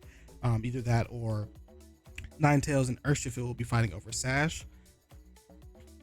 I know like typically with like Aurora Veil, you want to put like a light clay on it, but I think Sash is something worth considering for what this is going for. But outside of that, Gardevoir is nice. Like as usual, we mentioned it before. Versatile Pokemon. Not sure how well it fits in with the strategies here, but just generically versatile Pokemon. I don't like that it does share like the steel weakness with both Ninetales and Excalibur. I think that makes it a little bit harder to use, especially since there aren't a ton of steel resistances on the team. Like you just have Charizard, which is already frail and seemingly doesn't really fit the theme of the team, and Electros, which you could use. It could definitely come into play. Like I've seen some situations where like it's a surprising option, but it's not necessarily the most valuable option to kind of make up for the shortcomings of the lineup. But overall, I think, I mean, just from this alone, Snow plus Excalibur, something to kind of watch out for, and then sustaining through Quake Beam stuff and Single Strike Urshifu, of course, may be hard for some teams to actually deal with.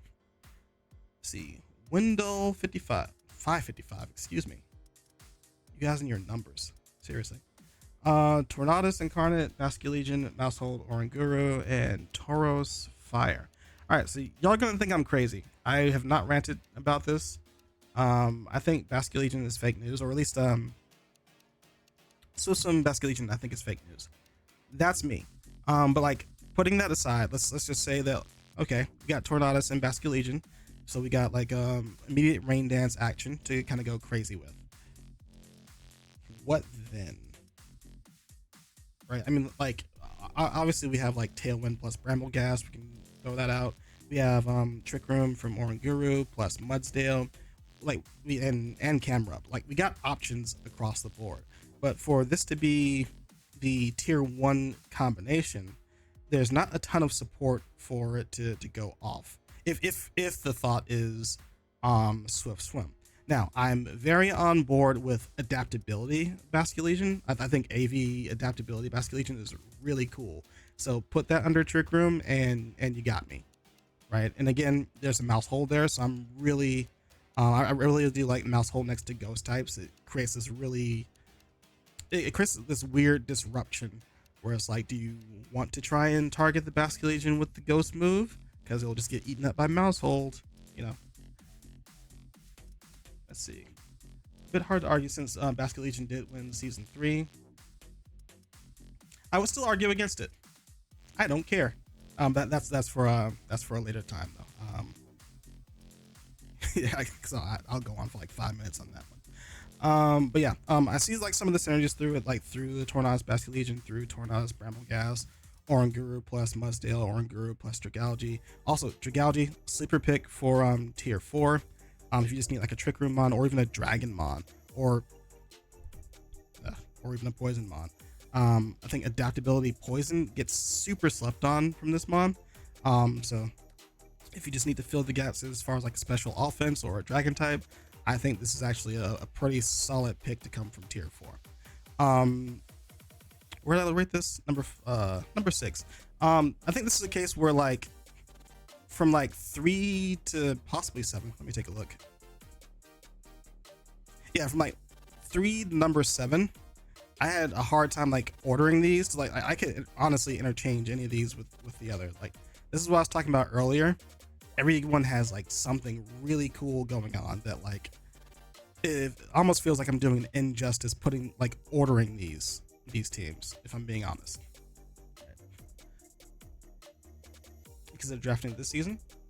Got sniped. Unfortunate. Yeah, I tried. Well, I'll get to it when I get to it. Oh, I'm group number 7, so we'll get to it when we get to it. Remind me. Okay. Let's see. Internal Crisis. Where you at? Rapid Strike Urshifu, Goldingo, Arcanine, Hisui, and Illumise stand out for me. So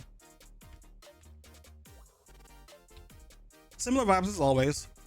Great Value Tornadus comes into effect to support Rapid Strike Urshifu and Goldingo and get them to pop off. Nothing special there. Well, I say nothing special, but like nothing complex there. I mean, like Tailwind plus Urshi go burr, Tailwind plus Goldingo go burr, right? I would like to see. What would I like to see? I mean, like it's glass cannon, so like if you want to go that route, I can't like complain with the direction of the team. And then again, just like from this batch, it's really hard to say like this is worse or better than some of the other things that like we've gone through so far. So I don't hate it. Let's start with that. I don't hate it. I mean, like, it's literally just the plan that you run with Tornadus. It's just that you're running Illumise so that you get another tier 1 pick, which to their credit is like a good idea. And that's how you have to like that's one way you can like flexibly make your team in draft. Like, look for lower tier picks that can do at least some of the similar things the higher tier picks can do. That way you can get more power out of your higher tier picks, right? So in that like perspective, I could rank it higher just because of the way they went about the draft. But I think just like overall, I probably ranked it here because like it's one of those, if this falls, like how do you recover type of deal. It's very all in my opinion. Like Tailwind plus Rapid Strike plus Goldingo. But yeah, I don't think it's a bad team. Like the number 7 here is like, it doesn't do it any justice in my opinion. So let's move on for that one though. I got Tom Elvis here with their Telltale Dragapult. That's how you know it's their team. You worry about that team versus Trick Room. Yeah, we just went over this where like I just like dislike Trick Room so much that I just never think about it. Where, let me see. I mean, like versus Trick Room, you don't have like the toughest time. Like it has ways you can like. I think it has like both ways that you can like stop it from occurring, and ways of sustaining through it, through like a bulky Goldingo, through a bulky Arcanine, through even something like Florges could potentially sustain depending on what the opposing lineup is. Goodra is like a bulky little sponge that can potentially sustain through some Trick Room options, but really depends on the lineup. This is nothing that I would say they would have to be worried about, right? So like it doesn't have like this. Okay, if we're talking about, it doesn't have a bunch of really slow mons that, like, if Trick Room goes up, it could operate effectively under air, right? But I don't think it has to necessarily worry about all the other Trick Room options because it has ways to shut it down, and in the clutch, even some potential ways to sustain through it, right? That makes sense. That's the way I'm looking at it.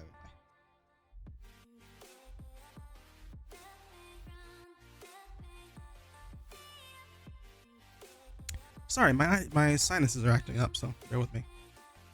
Oh, Tom Elvis.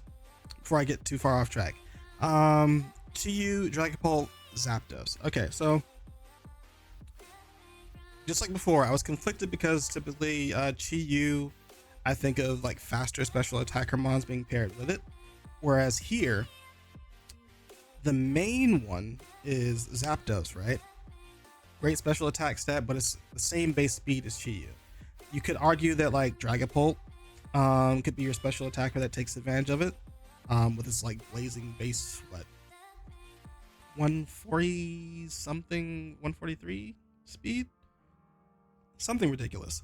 That like benefits from the beads of ruin, but Dragapult's special attack is not like the most amazing stat that I want to like bolster with Chi-Yu, and that seems weird to me. So I mean, like automatically off of that's why that one's rated this low. So like I got it at number 8. Like, and once you get past that, there isn't like a ton that really like pops off. Again, I'm confused by any Clefable picks. So if you guys got like the sauce on what's going on with Clefable in general, let me know so I can kind of like reevaluate and know what the hell's going on. But this doesn't stand out as a pick that like resonates with anything for me. If I had a choice, I would be picking Clefairy, so then I could do stuff like Follow Me plus Dragon Dance on the Dragapult if I really wanted to. You know, Follow Me plus what is it? Nasty Plot on the Chi-Yu. And Clefable can still do that. It still gets Follow Me, but is it? Hold on. Is Clefairy tier 1 or tier 2? Yeah, it's tier 2. Surprisingly, it's tier 2. So like, Yeah, like choosing this, and nobody else has Clefairy, right? Yeah, so like choosing that over Clefairy makes me think that he wants to get active and offensive with the Clefable. So let me know. Has amazing special coverage and tears. What, the Clefable has tears? But like, okay. Oh wait. Oh, you said Terras. I'm thinking you said fake tears. I misread that. Has amazing special coverage, and all right. So I mean, like Terras generically help every Pokemon, right? I'm trying to analyze it based off of what they have on their own. I mean, like Terras will, like in niche cases, will come into consideration for certain scenarios that we're thinking of, or like very typical scenarios. Like think of Ogerpon; it can only Terra into one thing, so and that's going to happen very often. So we have to factor that in, right? But to say like, okay, Terra can help, defend Dragapult from fairy types. Well, I mean, same thing goes for Zapdos terrestrializing into water to fend off against ice types. It's too variable to really try and analyze it from that perspective, if that makes sense. But like Clefable having special coverage, I have to look at the move pool, but I'm also concerned about the stats because I don't recall it having the most amazing special attack stat, if I recall correctly. Let me see. Yeah, but like base 95 is not super impressive, and it's not like it gets Meteor Beam like it did in Sword and Shield, so it's not increasing that stat too much. So I mean, like if there's like another strategy that I'm just not aware of, then that's on me. But like just from the surface level, which is kind of the goal here, it doesn't stand out as impressive or incredibly useful to me, right? Let's go over something I kind of want to see how well it gets used, because it's kind of like a mini Landorus in my head. So we'll see if that has any kind of value with the team. Like I can see it, like if it's strong enough, then like you compare it with like the Zapdos and get some Disquake spam going on. I think that could be pretty cool. But other than that, not really eyeing too much outside of like Chi-Yu plus Zapdos. Right? Moving on. Spent a lot of time on that one. Sorry. Rainfall. We got some hard Trick Room action on that, so you can guess why I rated this one lower. But let's look at it in all fairness, though. Cresselia, instead of the physical Ursaluna, we got Blood Moon Ursaluna here. Honestly, if I have the choice for Cresselia and an Ursaluna, I'm picking the physical one every time. I think the normal Ursaluna, just being able to self-proc guts through Flame Orb, right, is way stronger than Ursaluna Blood Moon, which is like strong in its own right, but it's not getting the same type of stat boost outside of that, that one Dusclops strat with the brick to proc. What's his face? Weakness policy. Jeez.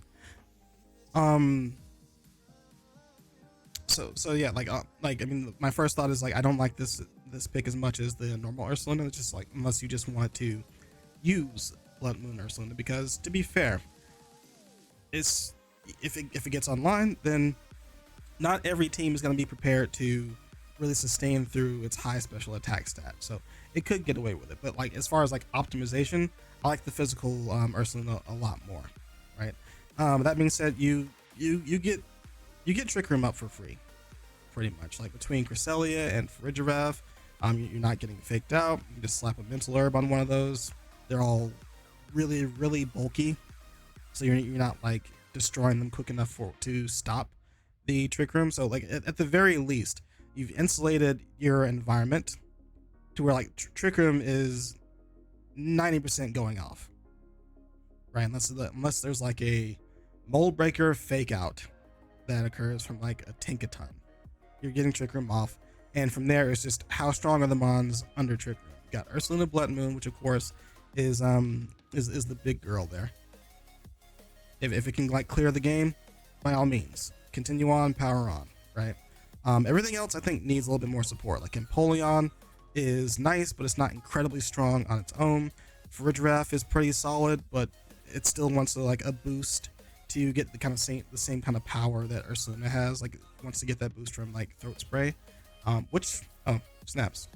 I didn't think about that. You could just like throat spray hyper voice with Ursaluna, so that's also an option to you. But yeah, what can I say? I don't like hard Trick Room, so I ranked it a little bit lower. And I think regular Ursaluna is a lot better for that kind of environment. But yeah, who am I though? Number 10, Mystic M. Annihilate, Regieleki, Articuno, Galarian Articuno, excuse me, Gastrodon, Weavile, Magnezone. This doesn't speak to me as far as any synergy goes. Like, Regieleki is conditionally threatening.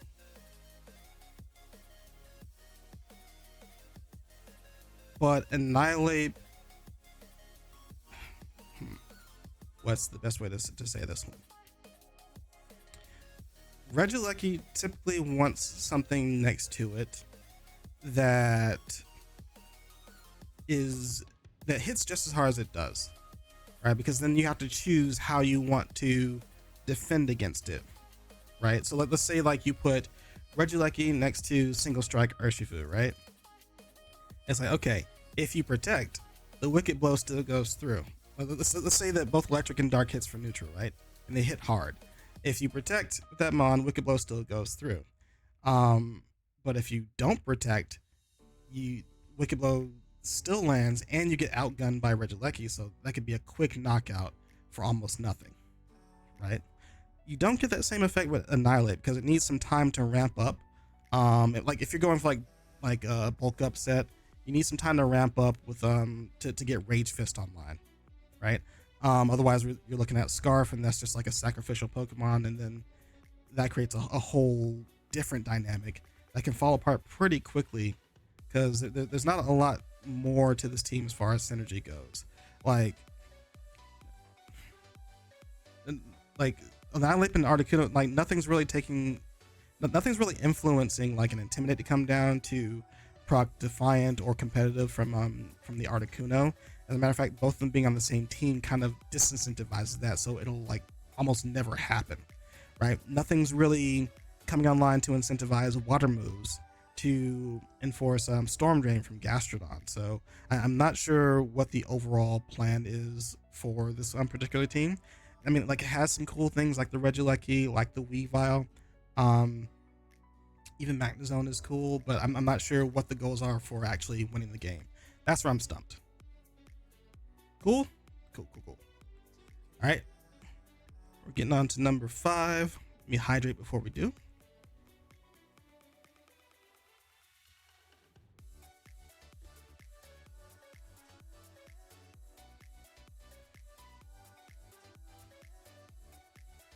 Yeah, like it was very like special offensive heavy, right? But it doesn't really enforce it. You know what I mean? It doesn't say like, okay, either take this attack or switch out into something that's like a worse position for you. You know, it's more like, all right, I'm gonna fire off this attack, and if it does good things, it does good things, and we'll keep it pushing. Like, I don't see like a coherent strategy between it. You know? Sorry, I'm running on limited sleep, so my words are like all over the place and jumbled up. This last week has been messing with me. Anyway, group number 5. Number 1, why did I have JDN2925 as my number 1? Let's find out. Chinpao and Ogerpon, another. So again, like, if this has been popping up in tournaments a lot, I mean, cool. I don't even really hate it. I think in general it makes sense. You got Ogerpon backed up by Sword of Ruin, potentially threatening like a ton of damage, and then you back it up with some other physical threat that covers whatever these two can't touch.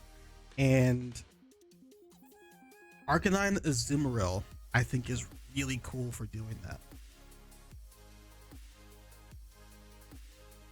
All right, look at this. You get a lot of types covered through this: Ice, Dark, Grass, Rock, Fire, Water, Fairy. It's actually insane. And like, even though they're all physical, that's all fine because like that's the goal. Like you say, hey, here's a really strong physical threat. If you don't try and mitigate the damage from it, they're gonna go off. But if your way of doing that is intimidate, which is typically the case, Ogerpon eats from the Defiant ability.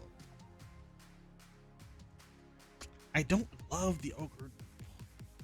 I don't like love it. I respect it, right? Like I'm interested in seeing what we can do with this core, because like when it was first brought to my attention, right, I was like, okay, like I would have rather seen it with like Hearth Flame. So like you pair the Sword of Ruin with the +1 boost from the Terror, right? And that just like goes insane. But instead we're using it with Ogerpon, who doesn't necessarily get any like offensive boost after that. Like you get a speed boost once you terrestrialize, which could like flip the game on its head in like paired with it. So I'm interested in seeing how they like enforce it. And again, I think Arcanine and Azumarill doing that is really cool, because like now we're incentivizing like Intimidate, which we get to take advantage of with the Defiant boost, and I think that's cool. And of course, we got Great Value Tornadus #1, Illumise on the field. Now, and while best words, while it's unfortunate that the team is mostly physical, again, I think that is fine, given the context of what it's trying to do on the front end. But I don't think that Hisuian Typhlosion is a bad choice for the special attacking side, considering any trouble that you'll have hitting with physical moves is typically coming from like Iron Defense, and then that's going to be like Iron Defense Body Press, right? And Typhlosion, Hisuian Typhlosion eats that up. You get to be immune to the Body Press. If we're talking like Orthworm, you get to threaten with a Fire type move for super effectiveness. Like, even though I don't really like this Pokemon in general, I think within the context of this team, it's just the right fit, in my opinion. Yeah, I just get to feel like a lot more this season compare that. Oh wait. Yeah, this season's weird.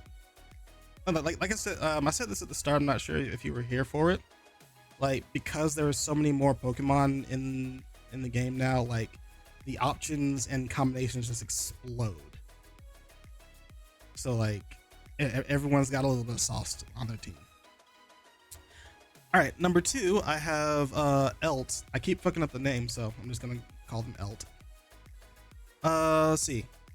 Got us a Rain Core. I think I like this Rain Core more than some of the others, because I think it insulates and diversifies itself pretty well. What I mean by that, Tornadus Urshifu is a given, right?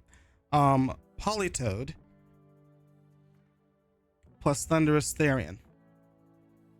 That's obvious. When we put all those together,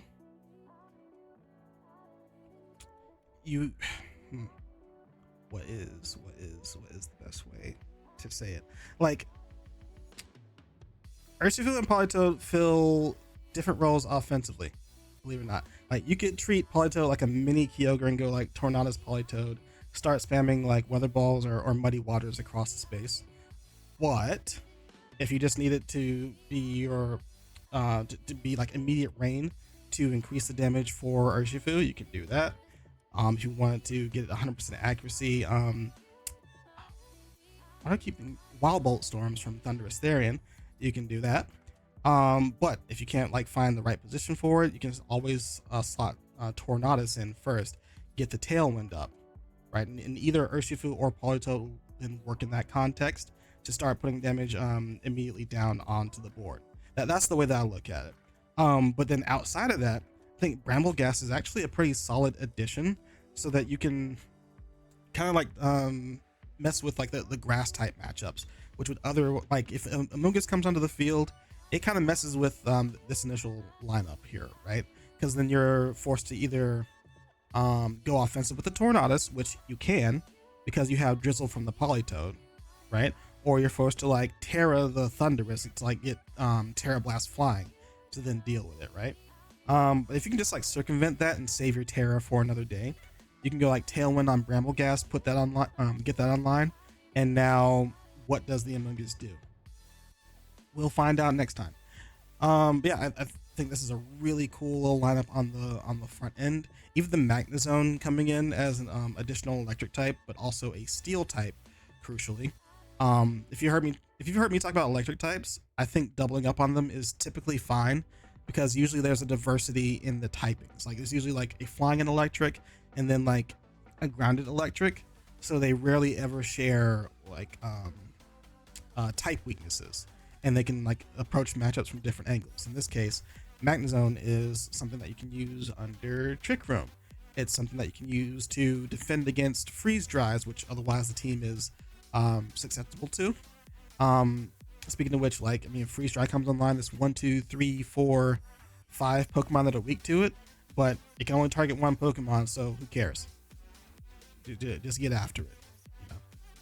So yeah, I think it's a really strong lineup that could threaten the rest of the field. Like it's an quote unquote obvious Rain Core, but it's so well combined in my opinion that I just really like it and value it highly. Number 3, a Ganine Gator. Got Ogerpon, Wellspring, and Heatran completing your Fire, Water, Grass core on its own, and then another Bats Caliber, Ninetales combination. So yeah, makes this team really tough to tear through.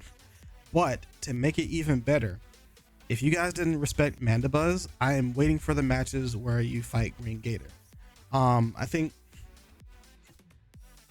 without having to pick a higher tier from Moltres, Mandibuzz is pretty solid for what it wants to do, which is like be this big, dumb, bulky, disruptive Pokemon. It gets Overcoat, so like good luck Amogus. Gets to spam Snarls everywhere, foul plays. It's a really cool utility, and then like its bulk is bolstered by the Arroyo from Ninetales, making this team even tougher to tear through. Outside of that, Raichu gets undervalued as a utility pick, I think sometimes.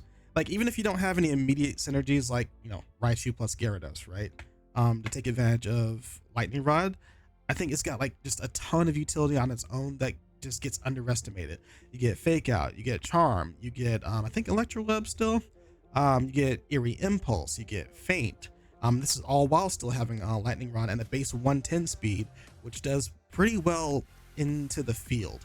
Then you combine that with the Ogerpon and the Mandibuzz, it makes it even harder to hit them for super effective, because now like if Ogerpon terastallizes, you only have one, well technically one weakness that you can hit it with, which is Grass, right? And good luck using Grass versus Heatran, Batcalibur, and Ninetales.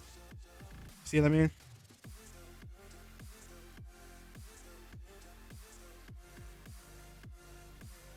Oh wait, Green Gator dropped?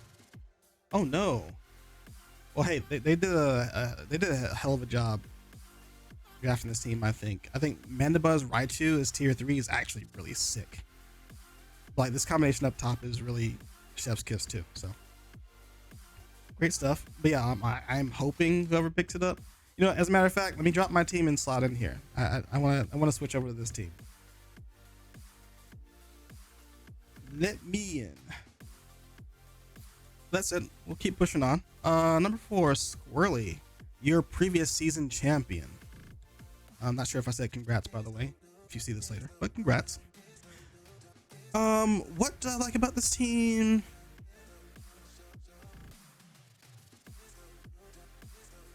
So, okay. This depends on how much you value Landorus. I think this perspective is. If you think it is this really, I mean, it is, but if you think it's like this overbearingly strong physical attacker, right? Like in the same sense that we think of like Urshifu, where it's just gonna blow something up, then you kind of want to take steps to mitigate damage to it, which could come in the form of something like Intimidate. But they slotted in Okidogi, which has a, I think, is it a Guard Dog? Is that the ability? I told you I don't pay too much. Yeah, Guard Dog. So That's essentially like a mini Defiant proc, right? So you can take advantage of it that way. But then you can put it next to the Dragapult, who does not suffer from any stat drops thanks to Clear Body. So if you kind of like front load the team through, or like front load the, well, I'm losing my words very quickly. Let's assume that like a Dragapult is like a leading Pokemon for the team, right? And it's just battering down and softening up Pokemon, right? I think between Moltres and Okidogi, these are some bulky Pokemon that can come in on the back end and clean up relatively effectively, in my opinion. Lando's very polarizing. I keep hearing that. I keep hearing that, and I'd have to think about it more. I never felt that way, but then again, I haven't been like battling or really even team building recently, so take that with a grain of salt. But I can understand where people come from, but it feels like it's been like disproven, at least from what I've seen. It doesn't feel like it has like this huge of effect as people keep trying to bring up. Right now, it feels more like Ogerpon Iron Hands are taking the reign. Like Landorus Therian still exists. It's still a really good Pokemon. Don't get it twisted. But if we're talking polarizing, I'm looking at Ogerpon Iron Hands. But that's me. Anyway, moving on. Wait, I'm still on Squirrely. So yeah, two good Pokemon in the tier 1s that could really disrupt the early game. And I think Moltres, I see Moltres as like a late game cleaner, so I mean that's just me. If people want to use it early game and then come behind with Dragapult, since it's like so fast, that's also a route that you can go into. But I think they can work in tandem in different phases of the game pretty well. You also got Tinkaton. This is a generic utility. I think is pretty solid for draft style teams. And then Rotom, can't overlook that. You got some Disc-Quake things going on paired with the Landorus Therian. So I think that can be pretty valuable for the team, but not my favorite team so far. I don't think it's bad. Again, the numbers get mixed, get a little bit muddy. We get between like 2 and 5. They could be interchangeable overall. Speed on number 5, Teeb. Rillaboom, Regieleki, and then some Sun stuff. I had trouble with this one because like I like Rillaboom, Regieleki, but like for some of the reasons as to how I talked about, if you put Regieleki next to Urshifu, like it just wants something that hits really hard next to it. So like when you double up things, like you get to force decisions, right? But it also like will fold to a solid Amoonguss or a solid grass type like Ogerpon, right? And it's got Arcanine and Charizard behind it, and Lilligant and Hisui and Lilligant, which is weird to me. Like I want to see Sun somewhere, but there's no like fast Sun, right? Like even Regieleki doesn't get like Sunny Day. So it just strikes me as odd that we doubled up on a grass type, doubled up on a fire type, using Pokemon that typically want the sun up to really become oppressive. That's what we'll go with. Shoot, even Elegant shares a fighting type with the Tauros, which I don't think is a bad pick. I think between Tauros, Arcanine, and Rillaboom, I still find it to be like a solid squad overall.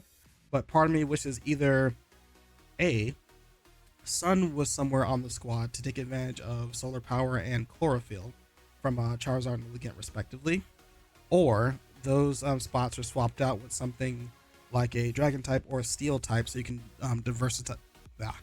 diversify your defensive type coverage, right? But yeah, like I mean, having Regieleki amongst like a pretty solid Grass, Water, Fire core, still pretty cool overall. Like you're pretty much gonna hit everything. Captain Yoshi 171.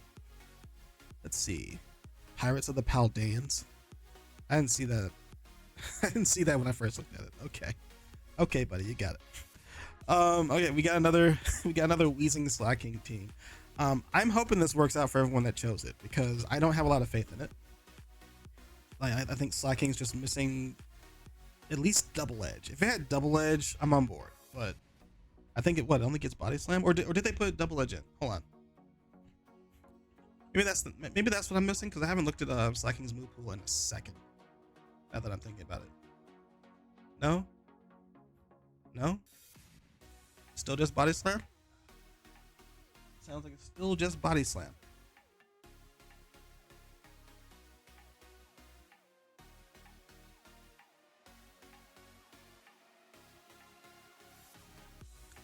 Yeah, that's not gonna cut it for me. Yeah, so like Iron Hands, Frigiraffe, pretty par for the course. Potentially sets up Trick Room for Blood Moon, Ursaluna, and Arboliva. But no other Pokemon really stand out for me as far as like Trick Room oriented mons. The Wheezing feels out of place here. Like, I mean, obviously pairs with the Slacking, and I mentioned before, with a Cork Drive mon, it's perfectly fine, especially Iron Hands, who rarely uses the ability anyway. It's usually on like Assault Vest, so you never see the booster energy on it. And of course, Electric Terrain is not around, so not really going to affect it too much. Like at the end of the day, Iron Hands for Giraffe is like a solid lead into whatever you want to do. And then Ursaluna is a powerful Pokemon. So if you ever get it set up, sure, you can just like run over the game, and there's pretty much nothing they can do to really stop the Trick Room from being set up. So you play your cards right, it's still pretty strong. So I didn't want to like rate it too low, right? But it's kind of like, again, somewhere between 5 and 8 for me, right? Number 7 is Lucky 5473. We have 2 Luckies in the league. Yeah. Fluttermane, Komodo, Volcarona. 3 strong Pokemon, 2 of them particularly stronger than the others. I really like Fluttermane and Volcarona. Clefairy plus Komodo is still something that we can like kind of throw ideas around for. We got like Follow Me plus Clangorous Soul, Follow Me plus Iron Defense, Body Press. That's all stuff that you can do. Everything past that doesn't really speak to me.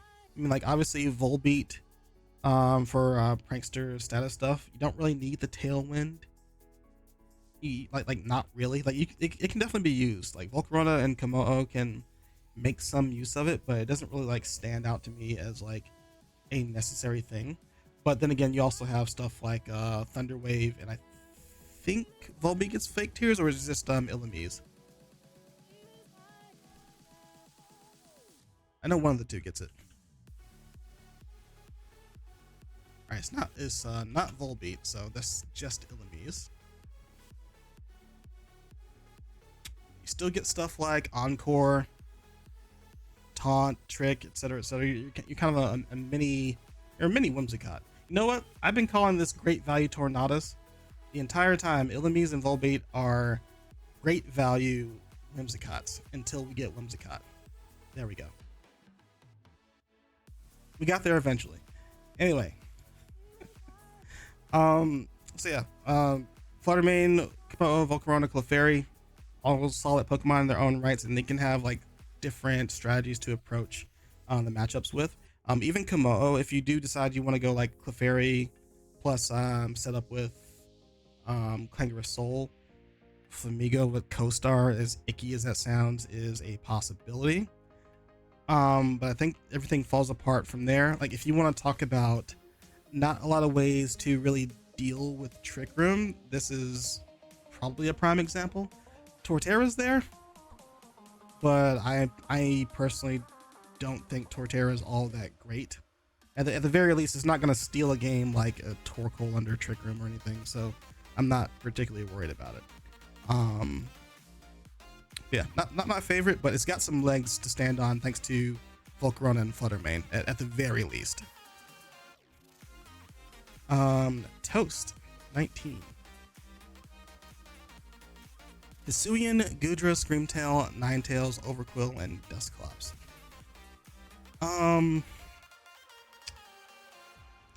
There's a lot to unpack with this one.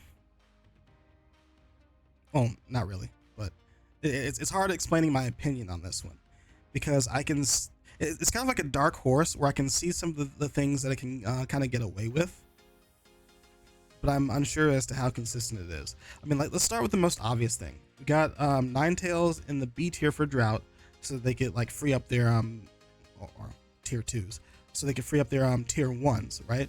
And then they're using Victory Bell in tier 4 as their Sun beneficiary, the chlorophyll user, which is not the worst thing in the world.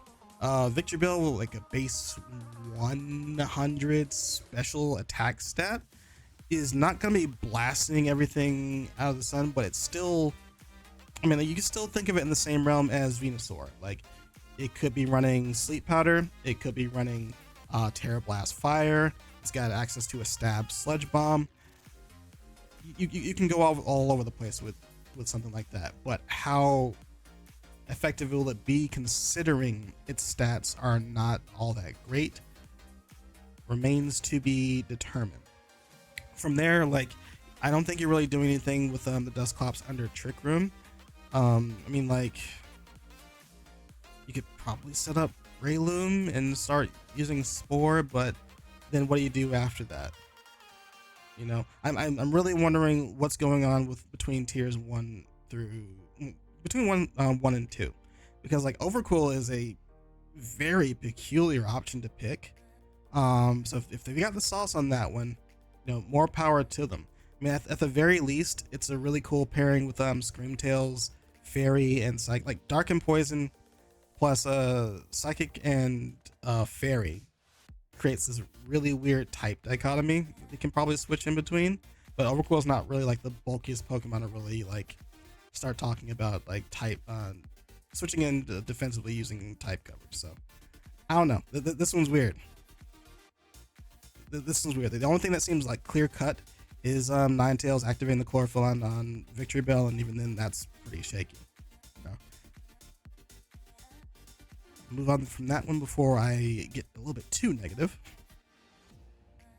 It's like I get it, but I don't get it at the same time. Exactly. Exactly. It's like you started the car but forgot to back out of the driveway. All right, number 9. What is this? Monterlo. Is that correct? Enamorus, Dragonite, Masquerada, Cinderace, Noivern. All right. So the only thing that I can say about this team is that the high tiers hit hard. Enamorus hits hard. Dragonite hits hard. Masquerada and Cinderace hit hard and fast, and it's mainly due to their Protean abilities. It's Protean for Masquerada and what was the and Libero for Cinderace, right? But then like past that, not too much else. Like maybe you get like a Tailwind off from the Noivern and go ham. But this just like presses the gas and hopes it gets to a destination. Yeah, hits hard. Not a lot of like synergy as far as like types go, or even strategies go. Like you don't have like, there's no Trick Room or Priority Tailwind that we're really like reading into. You know, it's literally just hit the gas and go. So not too much to say on that one. It looks fun. Like Masquerade and Cinderace on the same team looks like incredibly fun. So I'm hoping that like actually picks up some bodies and some wins, and then like gives us a surprise Pikachu look on our faces.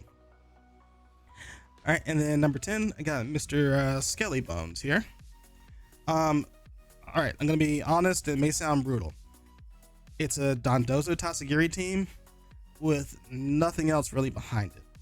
You can make an argument for Murkrow, like it could pull off some cheese like Parasong,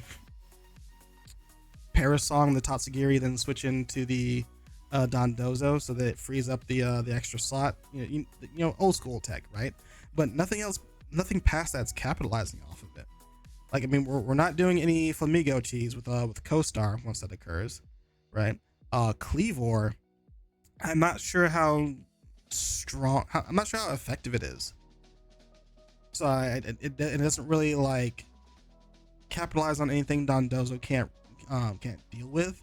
We've got Diplin, and again, nothing really like low accuracy that we're trying to abuse there. Houndstone, I mean, Resonant Ghost type, you could use Fluffy on it, but can't use Sand Rush on it. So how valuable is it?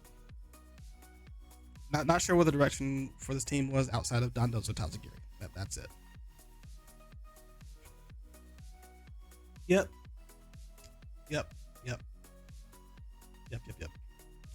All right, where we at? This is about to run it into group number 6.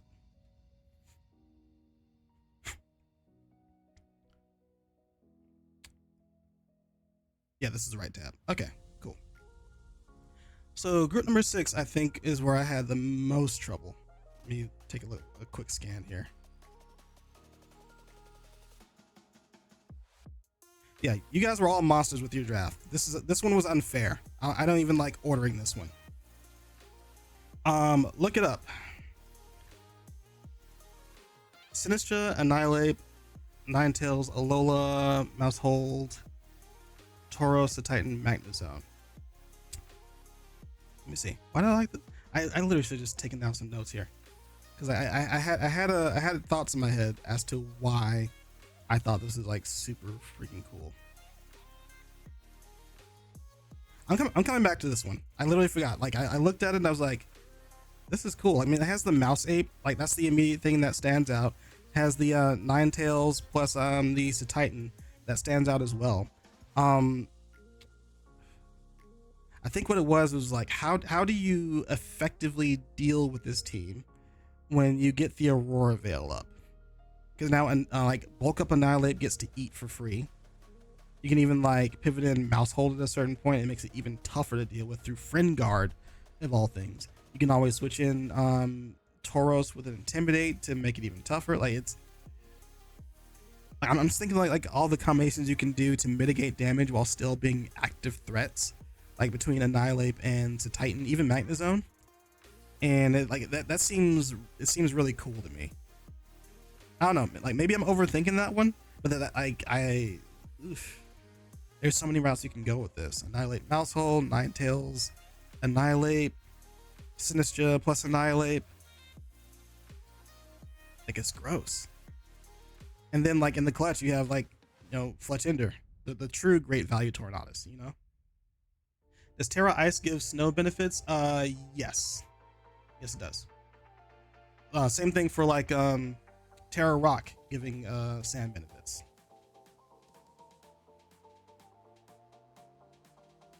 Yeah. So yeah, I don't know. I put this at number 1. Did I really like it that much? I don't know. I was out of it last night. I was trying to stay up to watch League of Legends World, so like I might have been gone. But let me take a look and we'll figure this out. Number 2, lucky number 24. Fluttermane, Rillaboom, Moltres, Klefki. So we see like another Moltres Klefki pairing here, which I'm hoping pops off a little bit, so we all respect it a little bit more, maybe. Rillaboom and Fluttermane are just like really good in their own right. And then we even chose Hariyama, so we save the pick on so we don't have to pick Iron Hands, but we get a similar effect to Iron Hands with Fake Out and strong fighting type move, right? Overall just like good Pokemon that I can't hate. And it can play this kind of like balanced game. It's not like going crazy with like any speed or heavy offense. It can like sustain pretty well through the use of light screens from Klefki. Even the utility from Thunder Wave can come into play there. Anything that can't be Thunder Wave gets dealt with by Rillaboom or even Crocodile, right? Your Trick Room matchups don't even look too bad, because especially thanks to the screens, especially thanks to Hariyama. Even Vaporeon can kind of sustain through it, so pick your poison. I think it's like overall just solid. Rakia, we're coming up to you. I got you at number 3. Let me take a swig of water before I get into this one.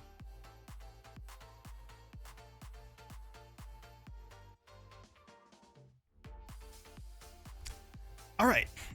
Let's see. Urshifu, Rapid Strike, Landorus, Therian. Also, if I'm glossing over anything, since you guys are here, let me know.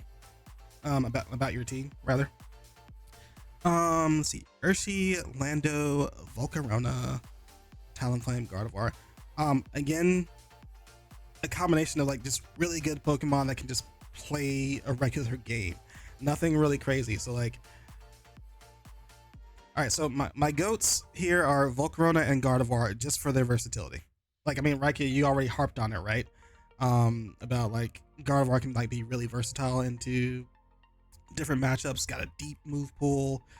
Some pretty tricky stats that people can undermine and like overlook, right? Like especially from like the special offense and the special defense can like be overlooked. And it's essentially a slower Flutter Mane in very specific respects, right? But then you have like Landorus, Therian, strong Pokemon. Urshifu, Rapid Strike, strong Pokemon. And you're even backing it up by Talonflame. So instead of like the usual Tornadus, go down a tier to like save on some value, and then like you still get your priority Tailwind. You can even go like Tailwind plus Earthquake on Landorus if you really want to. Earthquake plus Telepathy on Gardevoir is really nice. Even Tinkaton's pretty solid value, right? That's your Resident Steel type.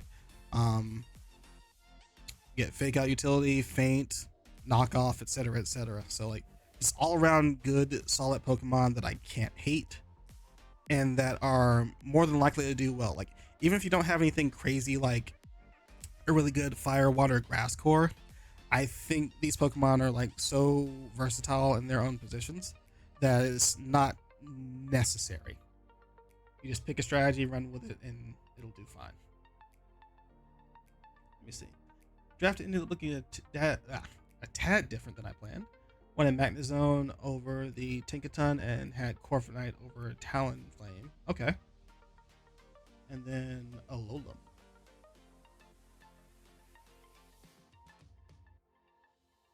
Okay, no, I can kind of see the vision. Volcarona plus Corviknight is actually low-key devious. Like especially when we put Terra into play, because now it's like, which one is going to Terra? And both of them have a good Terra. How do you effectively deal with this in a draft setting? You know? But I respect it. Yeah, I mean, like overall though, I think still like it's a good lineup of Pokemon. Maybe a handful of things give you some trouble on the special side. Like who got Magnezone on this? Yeah, like maybe look it up gives you a little bit of trouble if it can like hide the Magnezone from Thundurus or something. I don't know. Or wait, am I tripping? Wait, no, you have Volcarona. Never mind. Forget what I said. But yeah, we go ahead and move on though to number 4. Trim 1687. Listen, I told you guys I'm running off of limited sleep, so bear with me here. What is it? What is this ferret? Ferretti Spaghetti. I'm done. I'm so done. Torkoal Sun mode with a Roaring Moon. Okay, so I mean, like this is definitely a bot simply because like it's easy synergy with a lot of diversity, right? Roaring Moon for Dragon Dark, you get to boost up another Fire type's Pokemon, in Arcanine, and you get Chlorophyll activated on Lilligant. So it's Torkoal mode without having to go Sunroom, which is definitely something I can appreciate because Trick Room. But wait, does Monkey Dory get Trick Room though? Because like it's still an option that can be reserved if you really want to. You see. Okay, it does not. Okay. All right, but again, my opinion's kind of reserved on this one because like, you know, I'm not as familiar with it as the other Pokemon, so you know, at the very least, I think it is a nice way to resist Roaring Moon's weaknesses. So like Fairy gets stopped up by the poison, Fighting gets stopped up by both the poison and the psychic, right? So I don't hate it. It helps diversify your offense. You got special mixed in with the physical here, like pretty decently. Like Roy Moon and Arcanine are obviously the only physical threats, but I think that's all you really need, mixed in with the Torkoal, Munkidori, and Lilligant. In the clutch, Kilowattrel's not the worst here. If you can't like reliably get Torkoal online, it's definitely a way to kind of pivot into whatever the rain teams are.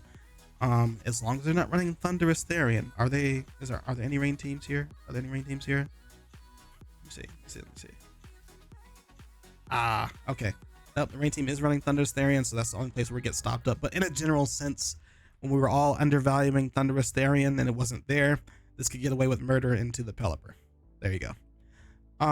Yeah, like overall I like it. Sun mode, easy to see. No Trick Room mode, which makes me happy, so pretty cool. I like it.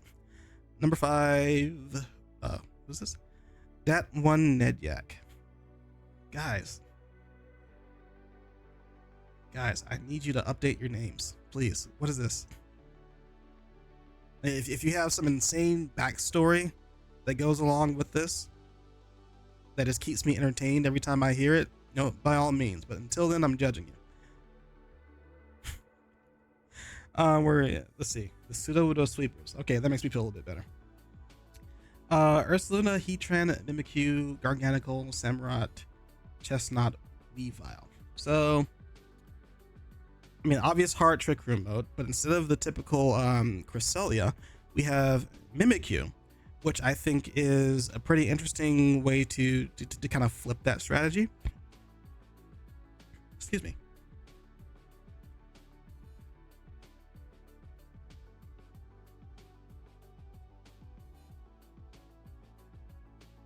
Oops, sorry about that.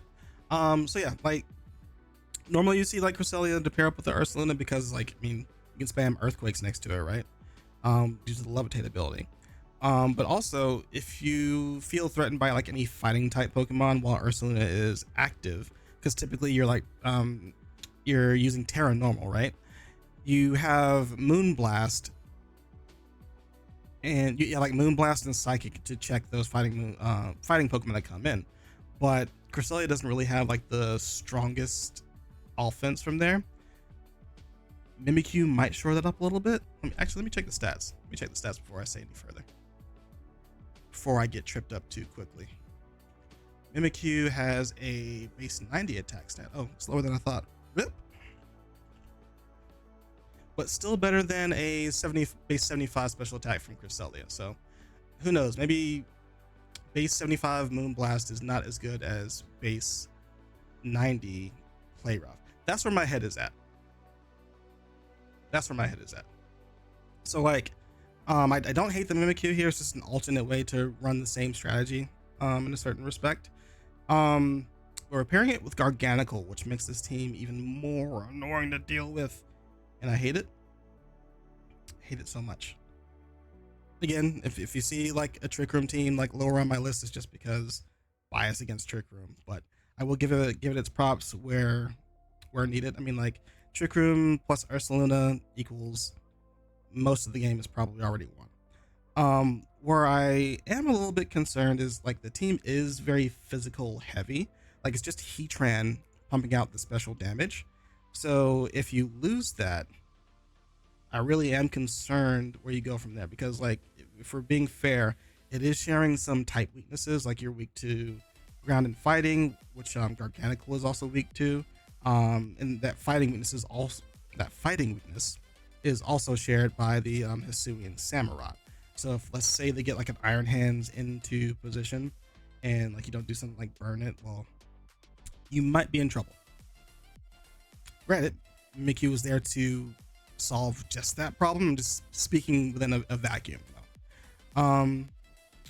Yeah, like potentially strong just because like Garganacl is super duper annoying, but I'll always hesitate around Trick Room mons that don't have like explosive options everywhere. Right now, the only thing like weighing heavily on my mind is the Ursaluna. And if that doesn't like pop off, then I'm wondering if the team like succeeds. Does that make sense? I hope that makes sense. Anyway, Let's see. Where are we at? Number 7, Blazy. Is that right? Or did I skip one? I did skip one. Number 6, Darth. Darth. Oh, they're the one who stole the Cresselia away from this guy. Gotcha. What is going on here? Cresselia, Tornadus, Armarouge, Hydreigon, and DD Male. So, I mean, like, the immediate thing that jumps out is, like, the potential for weak armor size spam strats, which I'm just, like, not a big fan of. I mean, like if that's the case, more power to you. I mean, like, pair it up with the Hydreigon. Armarouge and DD pair with Hydreigon is kind of tough to chew through. So, like, I'll at least give it that. Like, you're taking big damage one way or another. I am wondering how they get the weak armor off, if that's what they're going for. But I mean, you could very well just go like Trick Room like usual, like set up with Cresselia if you want to, pivot into Indeedee, and then Armarouge still gets his expanding forces off that way. So you can still run like the same game, just with like a couple extra steps, right? But obviously, I'm not really a fan of that, right? Like, especially because, like, if it falls apart, I'm wondering, like, again, how do you win the game? You know, like, who's your big fallback? If we like pick Armarouge, Indeedee, Cresselia, and what? Bisharp, and the Armarouge falls, who wins the game versus whatever water type is at large? You know, that's where my head is at. So, not too high, but I have to respect the prospect of expanding force just popping off if no one's prepared for it, you know? Number 7, Blazy.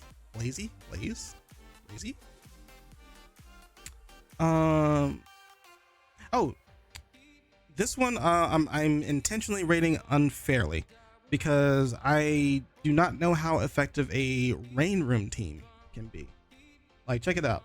Iron Hands, Blood Moon, Pelipper, Thundurus, Dusclops. I think, like, Pelipper, Thundurus, like, I mean, obvious, right? But then when we set up the Trick Room through, like, Iron Hands, Dusclops, or Dusclops, Blood Moon, is there a route where, like, Rain pops off somewhere? Like maybe you do, like, a bulky Pelipper with Weather Ball, or maybe do a bulky Thundurus with Life Orb. I don't know, but like I do like the potential for, like, okay, for one game I could go like Pelipper and Thundurus, but I can switch over to Iron Hand, so I could do like Iron Hands, Pelipper, Thundurus as like one lineup, and then like a following game I could do like Iron Hands, Blood Moon, Dusclops, or like lead Dusclops Ursulune and then have Iron Hands back, something like that, right? There are a ton of ways to like flex into a matchup with this team, but again, I'm just not certain how well Rain will cooperate with Trick Room in this context. Vikavolt Thunder. Oh wait. Oh, you're right. Hold up. I mean, like, so here's the thing though. Thundurus does the exact same thing. They have the same base special attack stat, right? Vikavolt is 145. Yeah, Thundurus Therian is 145. So, okay, yeah. So, you could do it where, like, under Trick Room, you have Vikavolt, sure, under Rain, with a base 145, base 145 special attack stat. And then you can do, like, a normal speed mode where Thundurus Therian pops off with the same strategy. Sure. I can see that.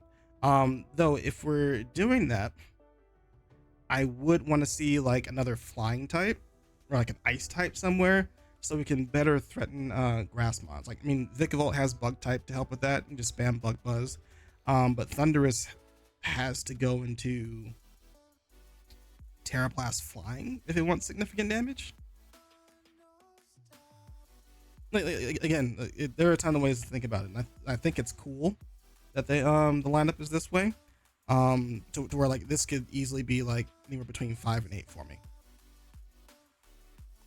I'm telling you, I had like a hard time making the order, and I still don't think there's like a quote unquote correct order for this, just based on what I'm seeing. Everybody's got something cool. Let's see. Number 8, Tauren Blackheart. Komodo Screamtail.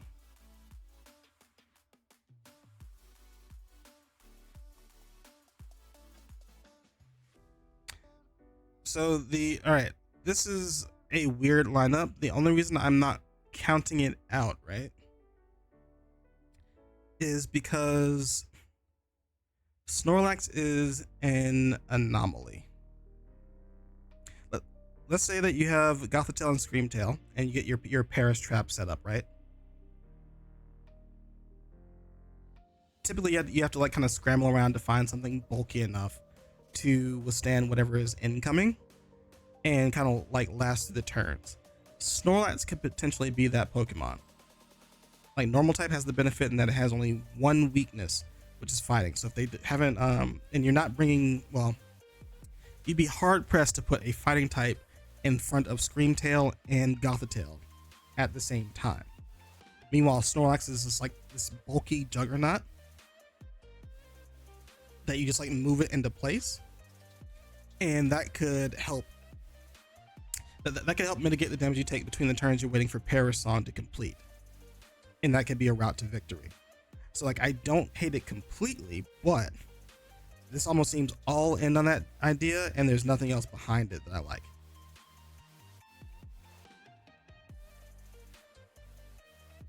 That Weeping Bell surely sends a strong message.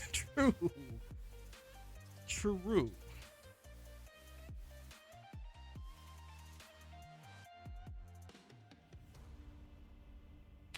What's Screamtail's role in Paris Trap besides the Paris Song?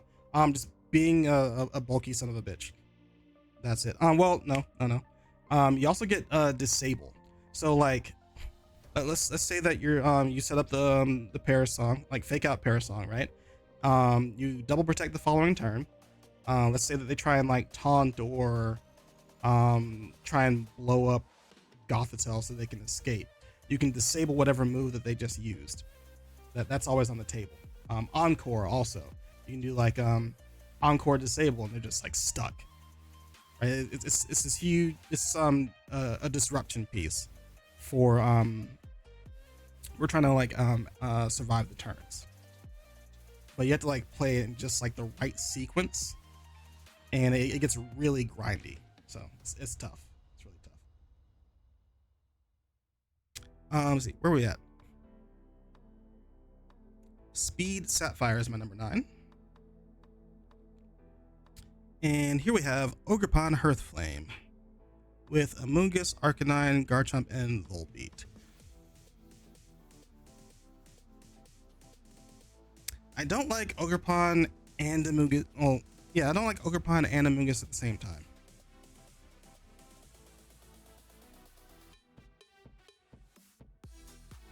I don't. And it's not like Ogerpon having Follow Me means it has like the same role, because obviously there's a stat difference. But it also feels like that's the reason why I don't want it to be on the same team.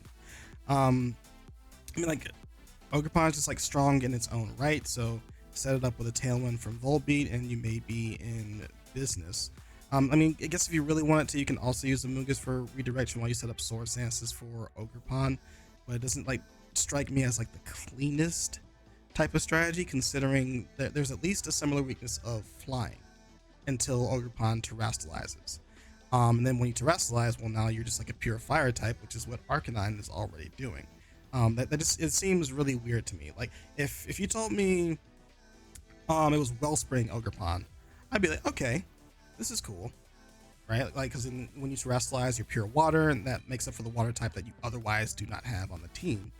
So I almost kind of like want to see it there. Past that, not really a lot going on. Very physically invested. Got Ogerpon, Arcanine, Garchomp as anyone dealing any kind of damage.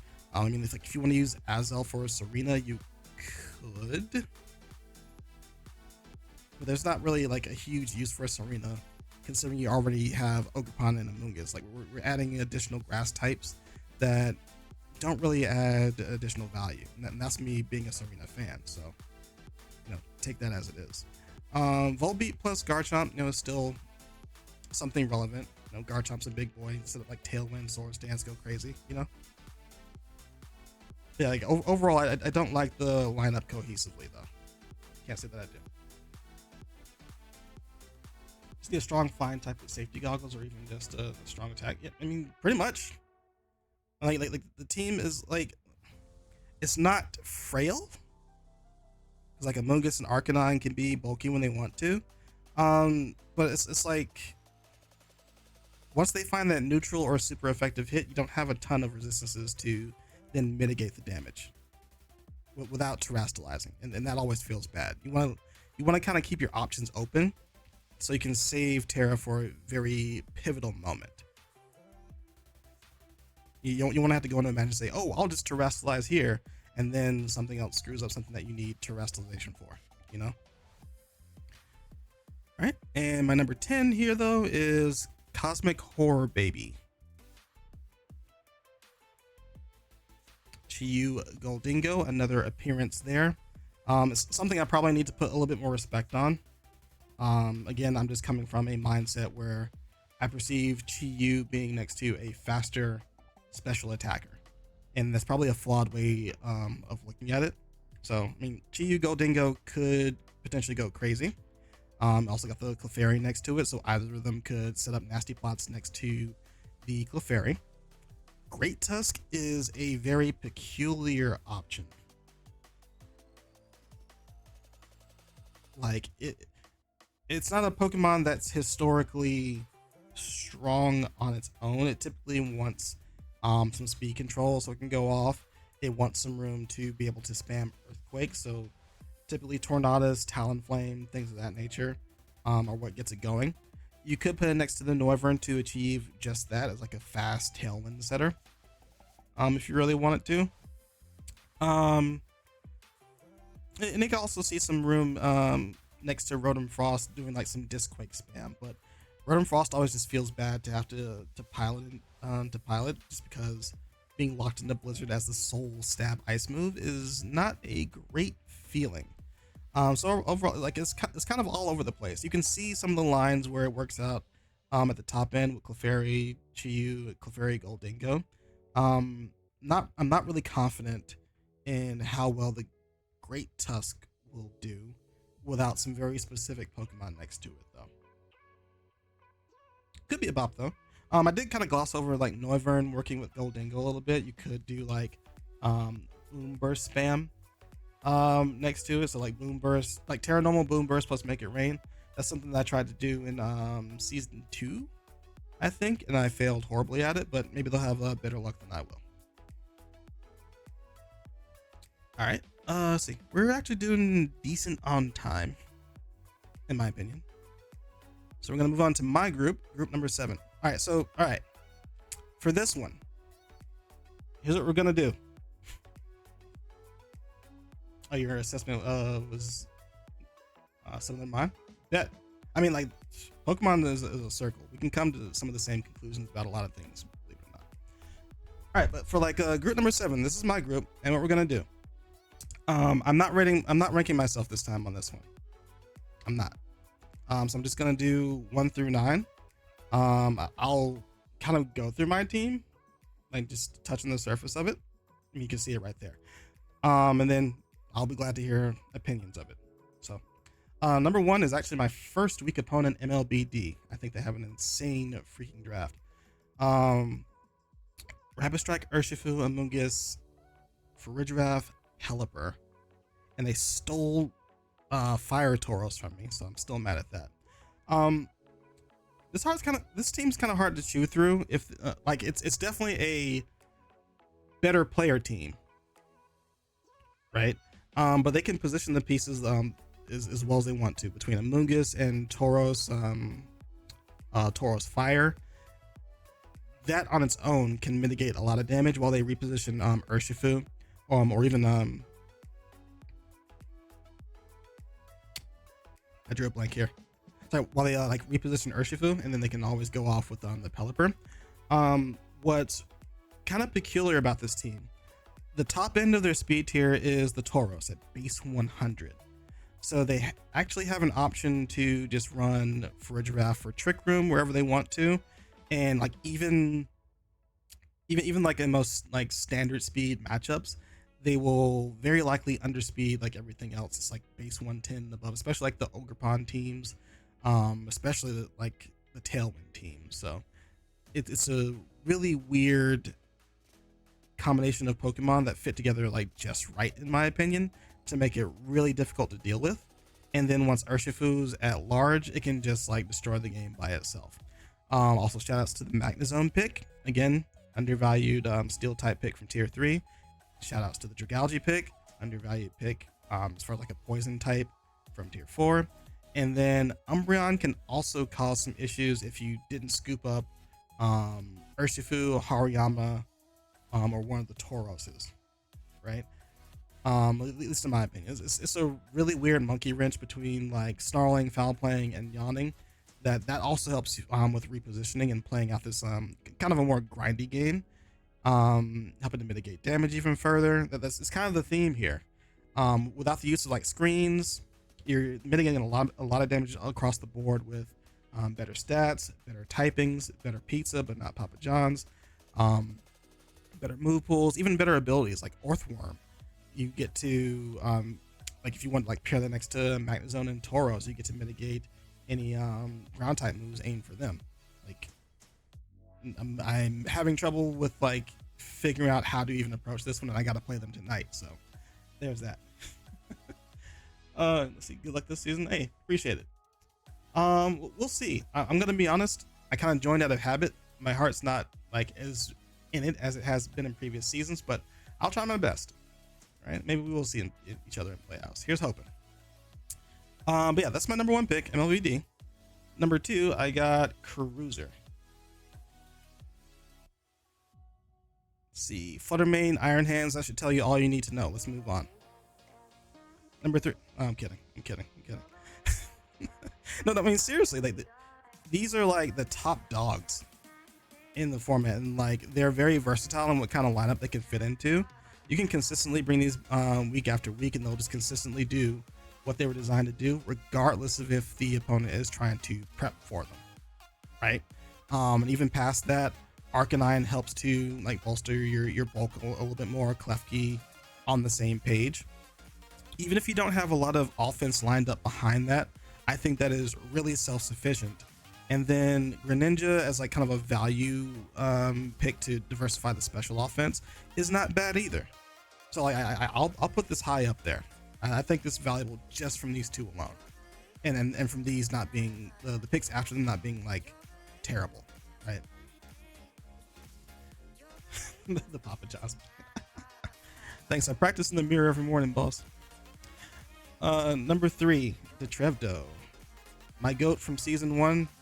Yeah, legit. Like I always hype him up because like we're in the same group together, and like 3 out of our 4 entries made it into the top 4 of playoffs. So like I'm always hyping them up. I'm always hyping Josh 8 Saj up whenever they make an appearance. So shout outs to them. But I do think their team is pretty tricky, right? Iron Bundle, like just off the top, into a Sun mode is kind of scary. I'm trying to figure out the best way to explain it too, because think of it this way, right? Let's put Lilligant aside. Let's imagine that like Torkoal and Armarouge are tough to deal with because of fire types, because of fire type moves, right? So the response to that might be, why don't you put a water Pokemon in front of them?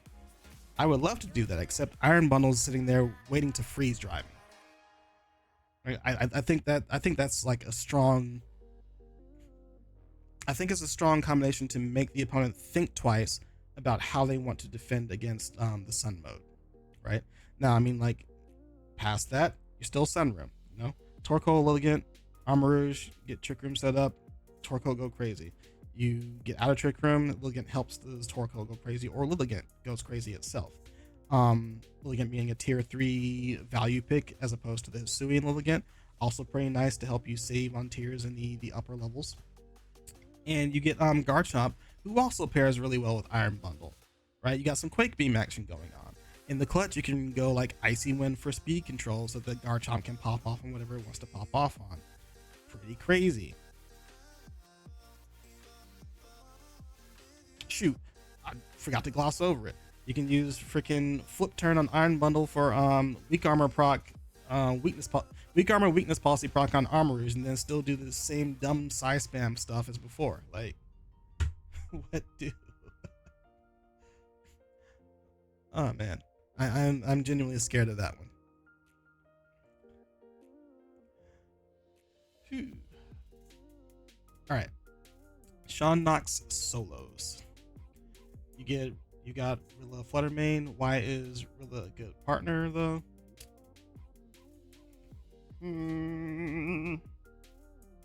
Rilla's just good. Like there are some Pokemon where like, okay, Rillaboom has good synergy, like good straight line synergy to that Pokemon, but Rillaboom's just generically good, right? So like if you're a grounded Pokemon and you don't share any type weaknesses with it, and you're just inherently strong yourself, you're just gonna be a good partner. I don't think it has to be like too complex all the time. It's just Fluttermane is good. Rillaboom is just a good partner across the board. You combine both together, Rillaboom is a good partner to a really good Pokemon.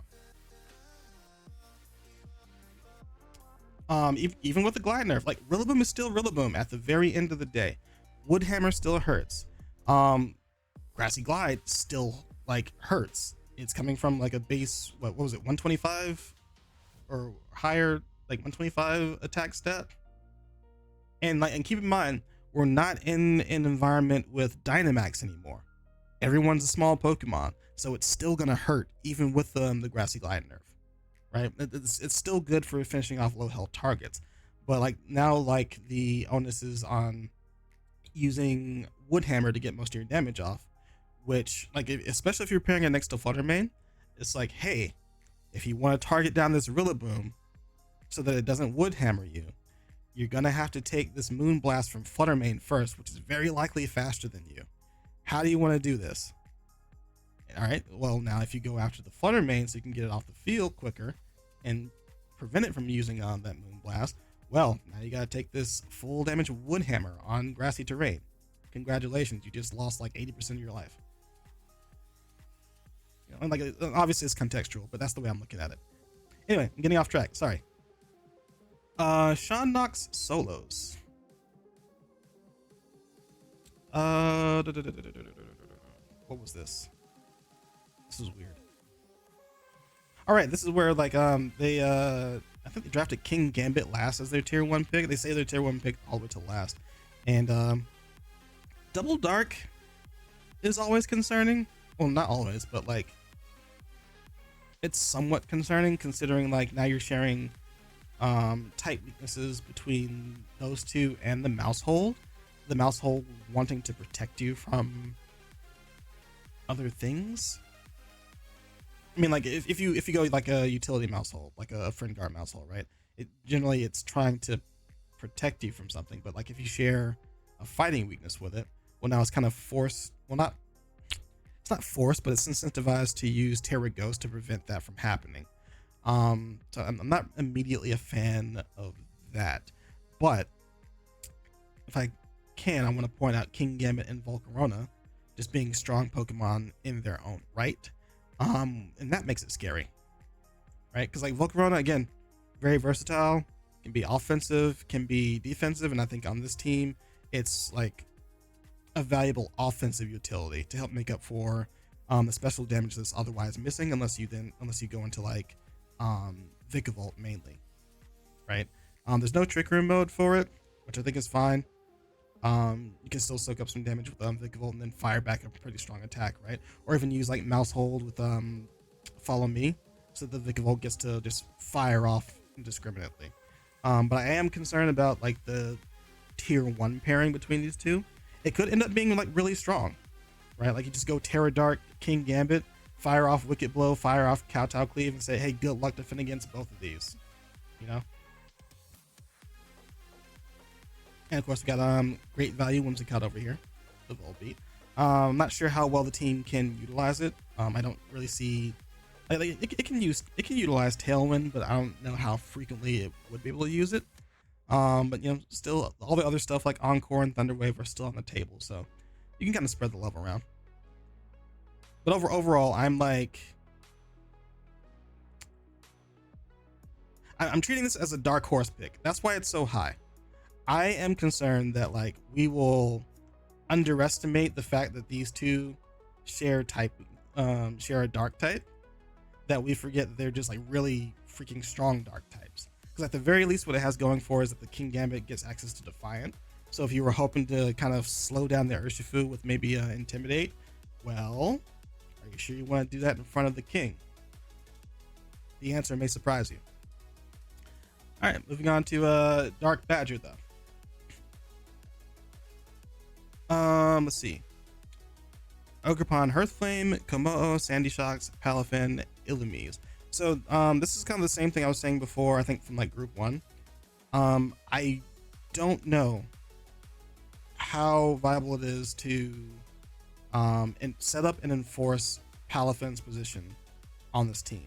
I think it's nice that you have these like really cool and strong Pokemon as a 2-mon Grass Water Fire Core.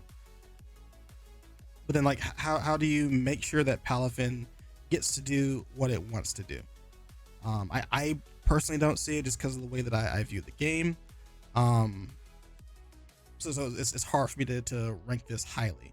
But I do respect that, you know, on Hearthflame is an insane Pokemon. And with the setup with like Tailwind support from Illumise, perhaps you get to do some insane stuff, especially when you terrestrialize the Ogerpon. Maybe. Also kind of concerned for what the Komodo is doing unsupported with without maybe you compare the Ogerpon with the Komodo for redirection to the Ogerpon, like Komodo set up something like Clangorous Soul, maybe Iron Defense. I'm not sure. I don't know the angle of this team. But from the surface level, it weirds me out and I don't want to think about it too much.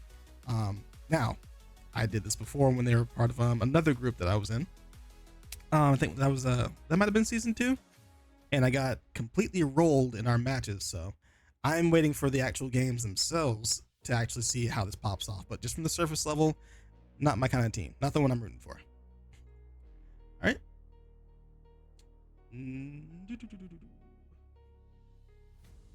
Defiance is nice this season because there was a lot of Intimidate Pokemon.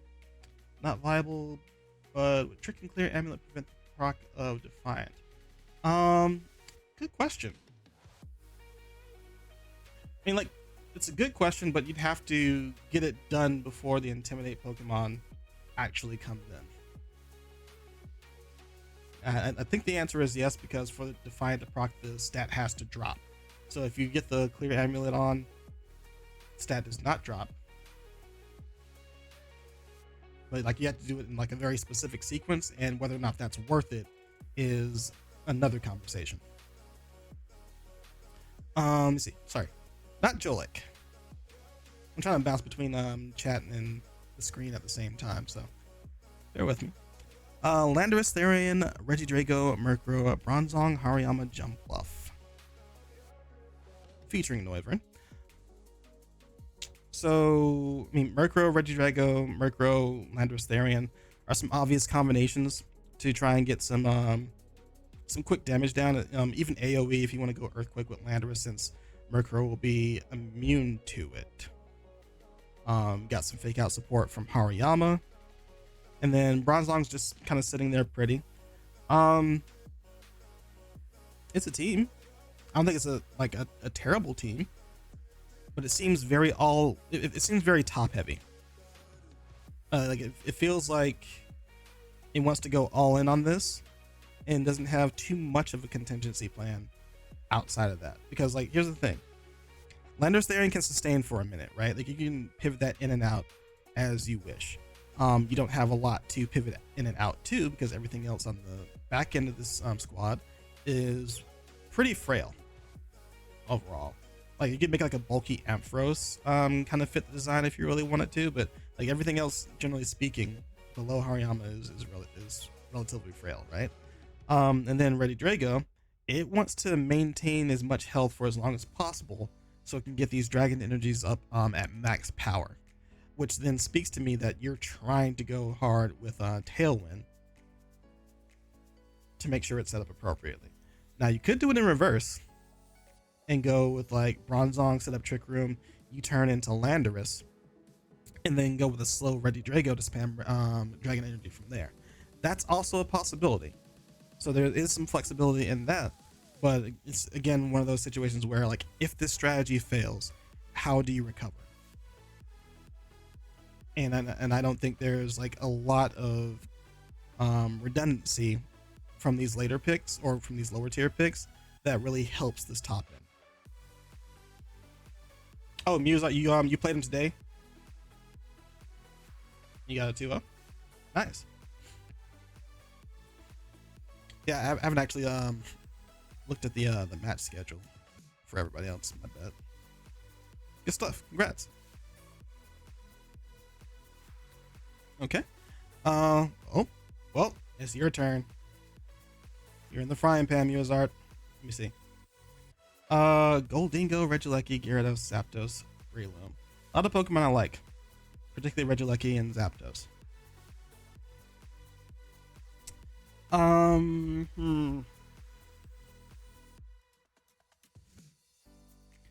Regieleki Goldingo is potentially scary, right? Like I mentioned this earlier in the stream, right?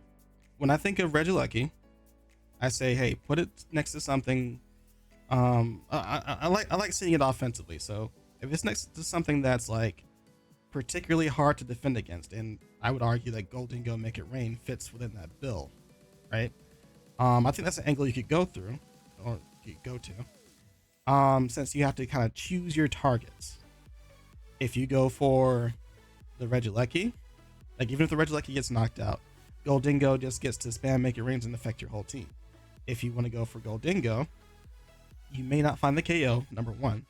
And number two, Regieleki is still the fastest thing on the field, still chunking you out for like more than half your health, most likely. You know? So I think this pairing in particular can be pretty scary. A little bit concerned about sharing a ground weakness.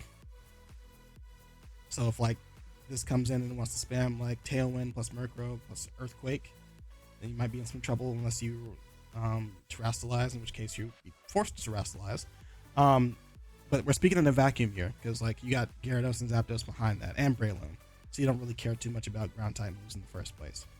I think where I find trouble is offensive diversity ? Like, what's the best way to explain it? Basically, I want to see a fire type. Basically, I want to see a fire type. Because, like, I kind of see Regieleki as kind of like the star of the show.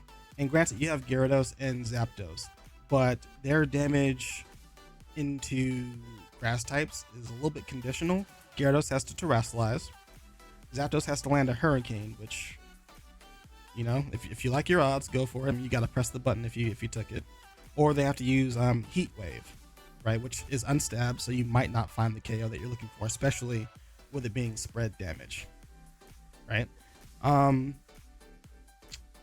But like, I mean, other than that, I don't hate it. Like Breloom landing spores could be a fun thing to put next to Regieleki. It's like, hey, want to target the frail Breloom so you don't get spored, or want to target the frail Regieleki so you don't get blown up. Take your pick. Yeah, but I think like if you're going like all in on your offense, might be nice. If you're trying to make any plays defensively, there might be some trouble dealing with specific Pokemon.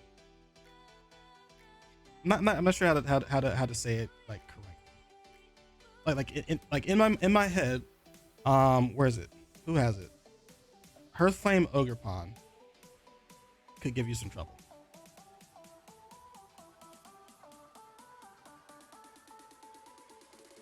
Like if you don't land that hurricane on Zapdos, you could be in trouble. Fahai has Prankster Rain Dance for 100%. Cool. Bet. You know what? I'll be fair. I overlook this Pokemon a lot because I don't think highly of it. It's a weird Prankster mon since like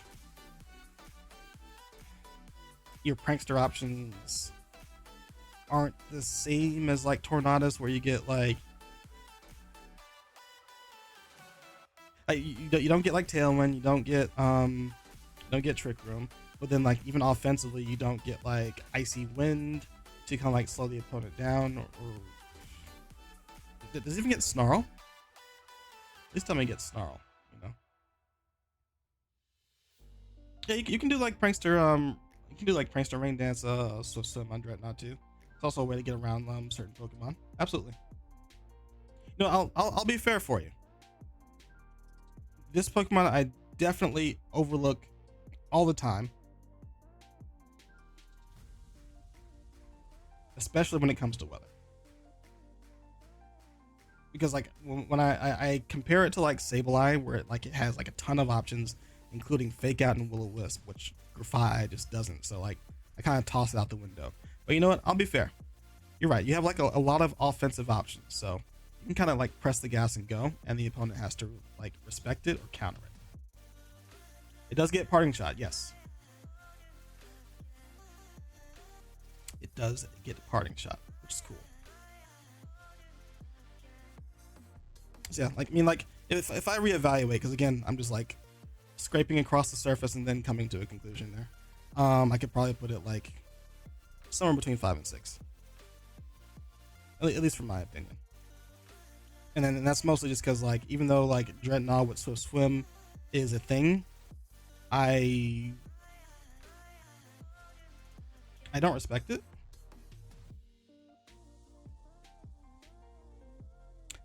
I don't respect it because like Stab Rock is cool, but it is a split target move, which means it does less damage than it should be doing. Coming from base 115 attack stat question mark, which is like not bad, but not like insane. And when I think of like Swift Swim, I think of like blowing stuff up completely, no quarter, and that doesn't fit the bill for me. But if you can use it to success, I'll root for you. But yeah, not too high on my list. Somewhere between like 5 and 6 maybe, if I had to redo this. But then like you're also hinged on like having to use the Grafai actively, which then limits like the kind of slots you can go for. I think that's the other thing. So you have to go like your Grafai, Dreadnought, and then probably one of your electrics plus Goldingo in like a single particular match. And that sits really weird for me. But again, if you get the Dreadnought to like pop off, or if you get the Zapdos to pop off, you know, ignore me. Completely ignore me. Don't worry. Wide variety of mons make it hard to have like, yeah, that's what I'm saying. Like everybody's got some sauce. Everybody. Let's see if SJ has it. No, they picked Ursaluna Blood Moon, so they don't. Next. The Talon Anderson. They have Rillaboom, Chris. I'm kidding. I got you.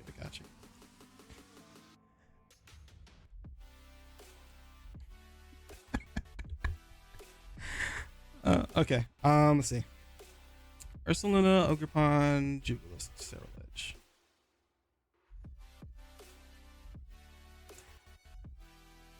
I think if I were to try and look at this team, I might rate it unfairly. I mean, like I already have it like ordered here at 8. Well, yeah, at 8 out of 9. But I'm not sure if it's fair,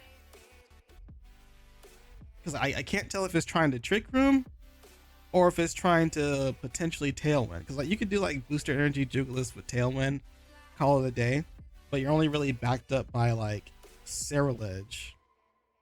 I mean, there's Ogerpon too, sure, but I don't like the synergy between these two. That I don't think they really cover each other for anything in particular.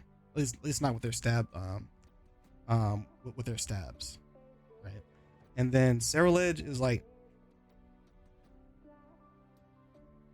Sailor is kind of mid. Like not mid in a negative way, but it's like it's just a little bit off from being like a good Pokemon. Like if Bitterblade were a stronger move, I think it could be a solid Pokemon, but it's not. And then like paired with Iron Juggless or like Hydreigon, I think has this like really cool type combination, but I'm not confident that like overruns a matchup. So then, okay, what does the Trick Room setup look like? You got Slowbro and Ursaluna. Well, as the main ones. Like you can argue Belly Bolt too. Not the worst in the world, but how effective is it? How consistent is it? I look at it and I don't have like a high opinion of it being at least consistent. You know? Yes, like Sterilized wants to sustain, and it doesn't have the HP that you really want for it to sustain. You know, you have to like kind of spec in the bulk up if you want to do that too, which that's a whole other thing in and of itself. You know?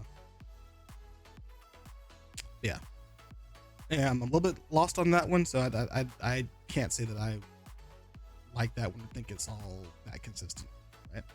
But yeah, it could take some bodies if it gets whatever setup it's going for. I just don't see it immediately here. And then the Talon Anderson.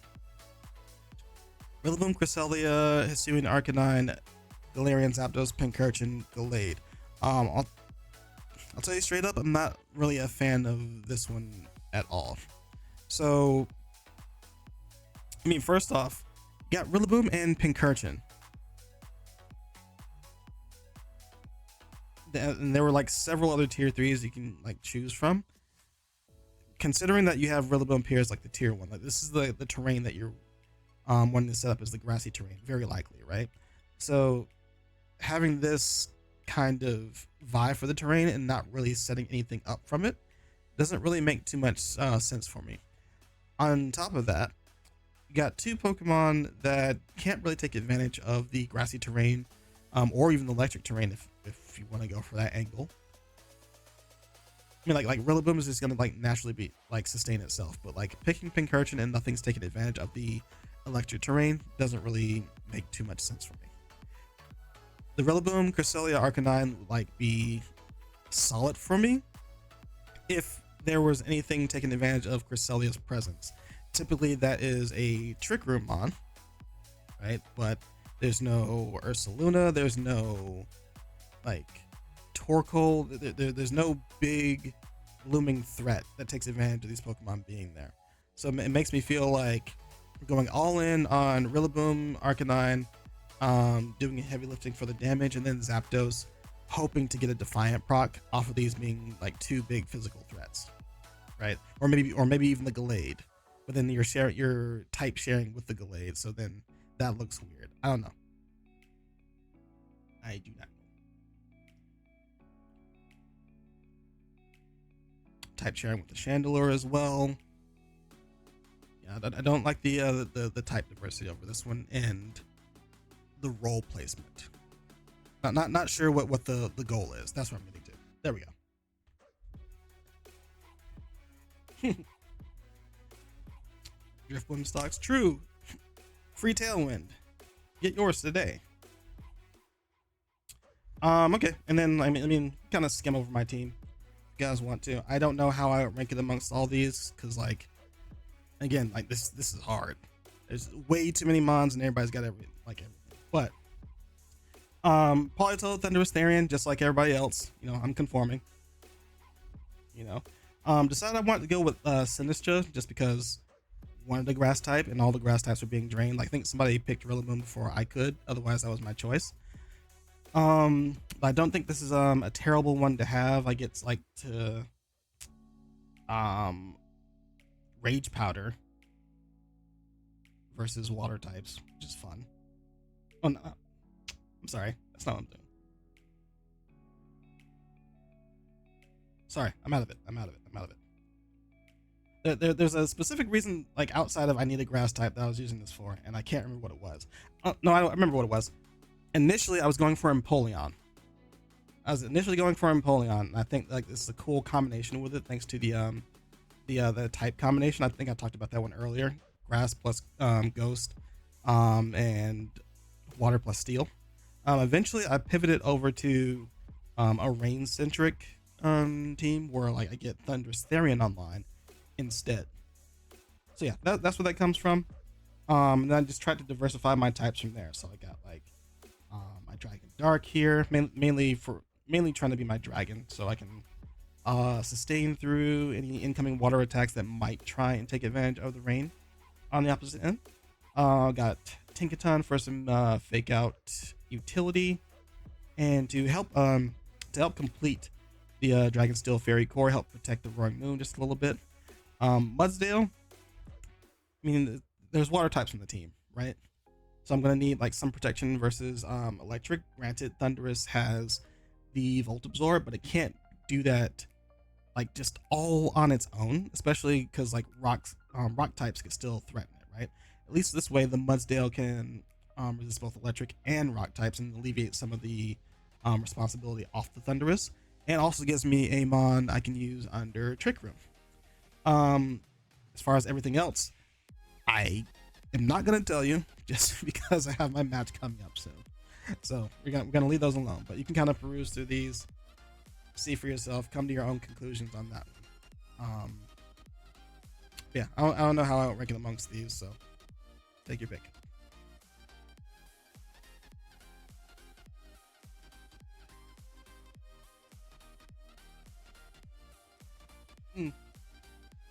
Rain, all right, so like I mean, like it's not like your typical rain mode where like a water Pokemon is taking advantage of the rain, right? There's like no Swift Swim, there's no Tailwind plus Surging Strikes. I'm mainly setting up the rain for the Thundurus, so that's why it looks weird. You know, it'd be different if like the Roaring Moon were, I don't know, a Dragonite where I could use like Hurricane, right? So then there are multiple Pokemon that are actually taking advantage of the accuracy increase. Or it'd be different if Polito were like a stronger Watermon, or had like Water Spout, right? Then it'd be more clear cut. But I'm using it to support a different variety of Pokemon in a different way. So like, it's gonna look off from like your typical rain squad. All right, home stretch. We've been here for 3 hours. Y'all been sitting here for 3 hours? Go do something with yourself. Anyway, final group, and you know I love like occasionally sneak dissing Sam here, but I think he actually came up with a really solid team this time around. All right, so check it out. We talked about King Gambit. We talked about Volcarona before. We talked about Landorus before. All just like individually really strong Pokemon, especially in a draft league setting, right? And they're all on the same team. Like they're very flexible in as to what kind of lineup you want to go for depending on the matchup. Very strong. Like you're good. I had another note on this one as to why I particularly liked it. I do like the synergy Landers has with the Zapdos and the Orthworm. So, I mean, obvious, more incentive to use Earthquake if you really want to. Once you fade the other Rillaboom matchup, right? Since both Zapdos and Orthworm are immune to it. You can also, by putting the Landorus next to either King Gambit or Zapdos, again, we start talking about whether or not Intimidate comes into play or even wants to come into play for threat that it procs the Defiant on King Gambit or, in this case, on Zapdos. Now, it's a little bit counterintuitive because you have two Defiant users, which means like, okay, we're just never bringing Intimidate into that team ever at all. But the logic is still there. And the fact that you get to disincentivize that like restricts the opponent's options in the first place, which then makes it easier for it to use other Pokemon like Breloom, for example, which could be a slept on Pokemon It's another spore user, so you're like guaranteed to land asleep if you can get it off. And any efforts to target that Pokemon down means that you're threatening Landorus, you're threatening, well, I'm saying it with words that might be misconstrued, sorry.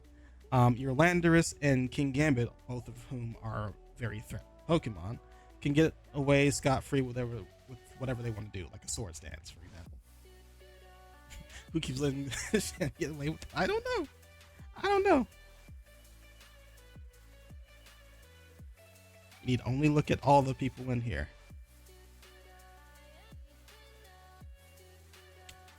Outside of that,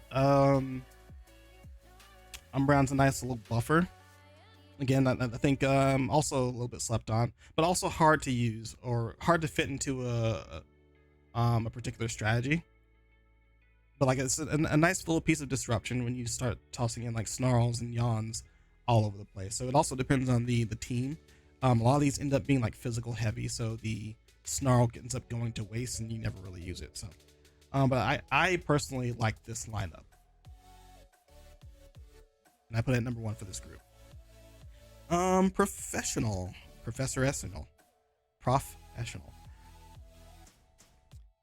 Rapid Strike Urshifu, Sinistcha, Pelipper, Snorlax, Magnezone, Poliwrath, Weavile. Okay, so this one's a little bit more obvious. Rain mode. And it's like USR, this is just what we were talking about. This is like the more obvious rain mode. You can see more clear-cut beneficiaries of the rain. You got Poliwrath with the Swim. Urshifu gets to boost its surging strikes. Even Pelipper on its own, you typically want to get active with, since you get to use Hurricane, which is like better than trying to use Muddy Water with Politoed. Why I like this one so highly above the rest, though, is because even though Urshifu and Poliwrath share the same typing and kind of want to do the same thing, this team doesn't have like fast.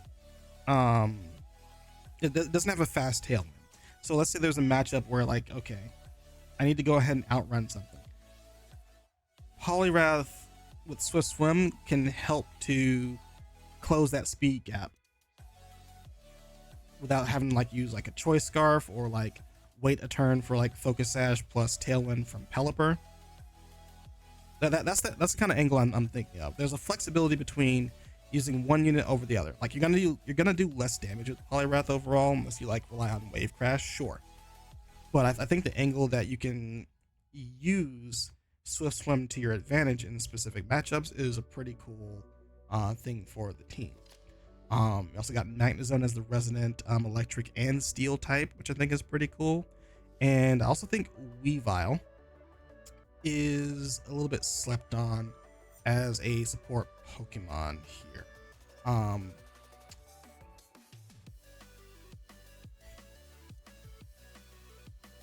Well, okay, not in this case. If there was like a Zapdos or a faster electric mon, I would say like it's pretty cool. But I'm personally a fan of like Ice plus Electric, and then using fake tears to support the electric mon with the Weavile. You could do that with the Magnezone, but the Magnezone is much slower, so not sure how much value you actually get through that. What? Just an idea. I overall like the list of mons, and I'm running Rain plus Sinistcha as well, so a little bit of bias for someone else kind of like running a similar idea, right? But also Urshifu is strong. Urshifu Gobber. All right.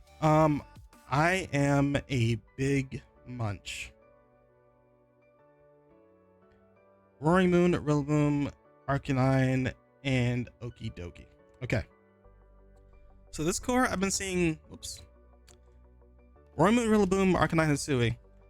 If you were watching a little bit of VGC at LAIC this weekend, this core popped up quite a bit, and it's like I had to have someone kind of walk me through it because I had been watching mostly TCG rather than VGC. But it's like a nice little balance core where everybody's like covering each other's weaknesses relatively well. Right, like Rillaboom plus Arcanine, the weaknesses are kind of covered by the Roaring Moon, pretty solidly. The only things that you really can't do too much about are fighting types. one could argue like ice type moves since they're coming from water Pokemon as well, but you know, then Rillaboom threatens that water Mon, right? Arcanine with Rock gets to threaten the ice type Mons. Like, you know, you get around it. So like what I'm saying is this is a solid defensive and offensive core from the physical side. Now because it is so heavily physical invested, I think the Okidogi pairing here is not terrible. Right? You get the guard dog, like we talked about this for another team as well. You get the guard dog. All these incentivize like an intimidate coming in, and you get to boost Okidogi's offense through that if you really want to. Poison fighting also helps to cover some of the gaps as well. Like we're missing like oh, you're not missing a fairy resistance because you have Arcanine and plus Okidogi is neutral to fairy. I'm losing my mind here. Sorry. I don't look at this Pokemon too much. I'm thinking the poison helps you cover the fairy matchup, but you're already safe thanks to Arcanine. But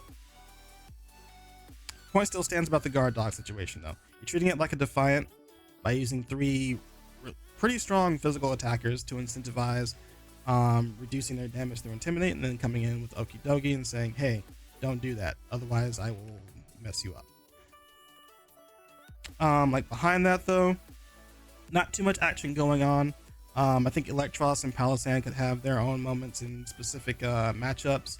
Kind of keeping an eye out on Chandelure and Palossand as these potential special attackers and ghost types to help add on to the type diversity in some of these lineups. So I think it's pretty solid, me personally. All right, guys, do something about your names. WS16598 is my number 4. Say that 5 times fast.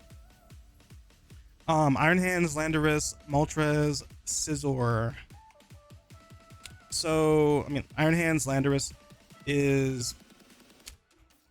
Incarnate in particular, is super strong, and anything it can't hit with like a Sandsear Storm or Earth Power, you can touch very likely.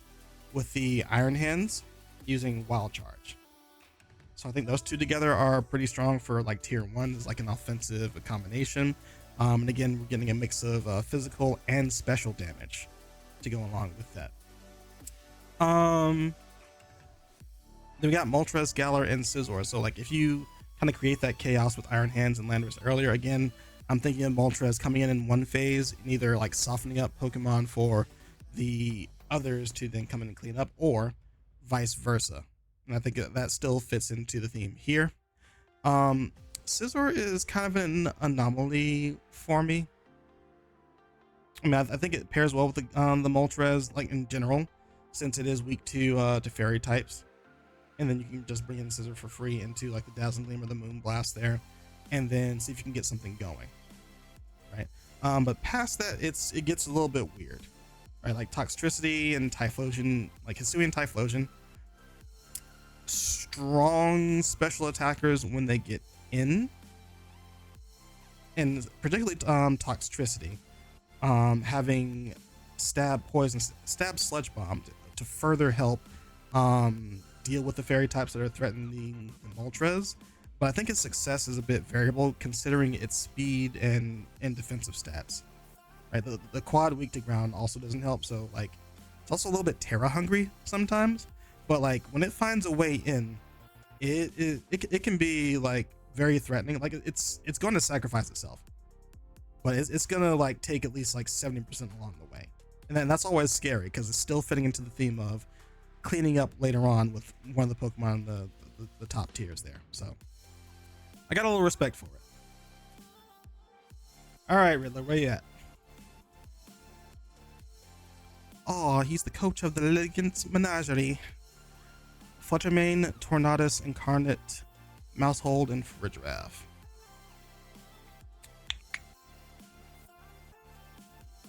You have a lot of ghost types in your team. Fluttermane, Bramblegast, Poltergeist.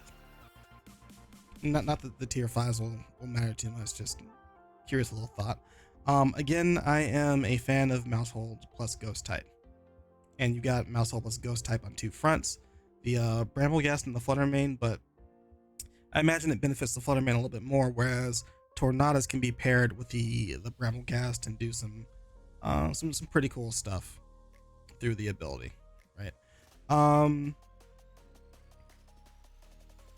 You can probably just go Burr. You know, like Mousehole plus Fluttermane is dangerous to defend against if you're going like an offensive set with like Population Bomb, right? Because like the only thing that you might have to fear is like a Steel type. So then like you have to kind of prepare for that. Maybe you throw like Heat Wave on the Tornadus. I would really like to see like a Fire type that could help to deal with that, but you know, it is what it is. But yeah, like outside of that, any ghost types that would otherwise be immune to the Population Bomb, you get to destroy with Fluttermane's Shadow Ball, so that's beneficial. And I think that's something that has to be respected there. But yeah, I do think it is lacking in like a couple of types. Like I want to see like a more defensive grass type in case the Bramblegast just can't get online like on the offensive side. But it's not completely necessary. I do definitely want to see a fire type though. Like I think given the lineup, like you got like Tornadus, Mousehold, Bramblegast, all with stab types that are resisted by steel. And the only way of dealing with steel types is the Mudstale, and hoping that a ground type attack gets to land onto it. Torn also gets the weather to your advantage. Sure, absolutely. Like you can go into rain and then say, hey, I'm gonna sunny day and there's nothing you can do about it. Absolutely. You can go into sand and like rain dance and say there's nothing you can do about it. Absolutely. Rain being more beneficial since you can land like 100% Bleak Wind Storm shortly after. I think the only thing in question is like how consistent is the plan to like securing a win. That's all.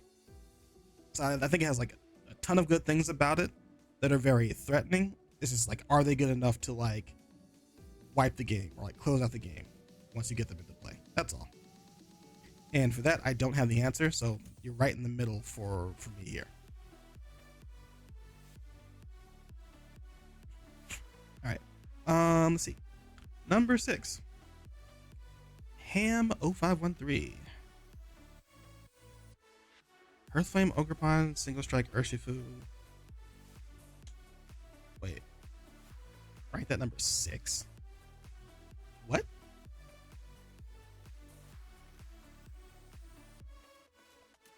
Well, to be fair, this one I think is a little bit all in.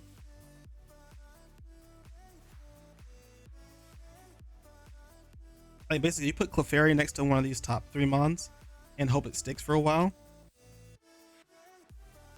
Like for example, like you put Clefairy next to Zapdos, do a bunch of damage, chip some things out, and then by the time Clefairy goes down, you get Ogrepon in and just like clean up. I think that's a possibility. Again, consistency is in question, which is why it's so low on my list, or why it's in the like the middle part of my list. Like these 3 Pokemon are strong, and like shout outs to respecting Zapdos enough to use it, you know. But can it secure the game? Like these look like things that like are really good at softening up a lot of typical Pokemon. Not sure about cleaning up. Like Ogrepon certainly gotta get enough speed here to do that, and a lot of power if you can reserve Terra for it. But like there's like no speed control, or well, no fast speed control, and no alternative mode through like Trick Room either. So I'm also wondering, is something like Golem Clefairy good enough to deal with Trick Room matchups as well? I don't know. So yeah, consistency is in question, but still some good things that can make it threatening. Zhu. Oh, Zhu 89. You're right here. Cresselia, Amoonguss, Milotic Politoed, Hariyama Clops. Hard Trick Room. So you know what the deal is. If you've been here long enough, you know what the deal is. Hard Trick Room. Not my favorite. Um, there is a Vikavolt here. So I mean, like somebody who tossed in that idea earlier with getting 100% accurate thunders from Vikavolt. Was that you, Lucky?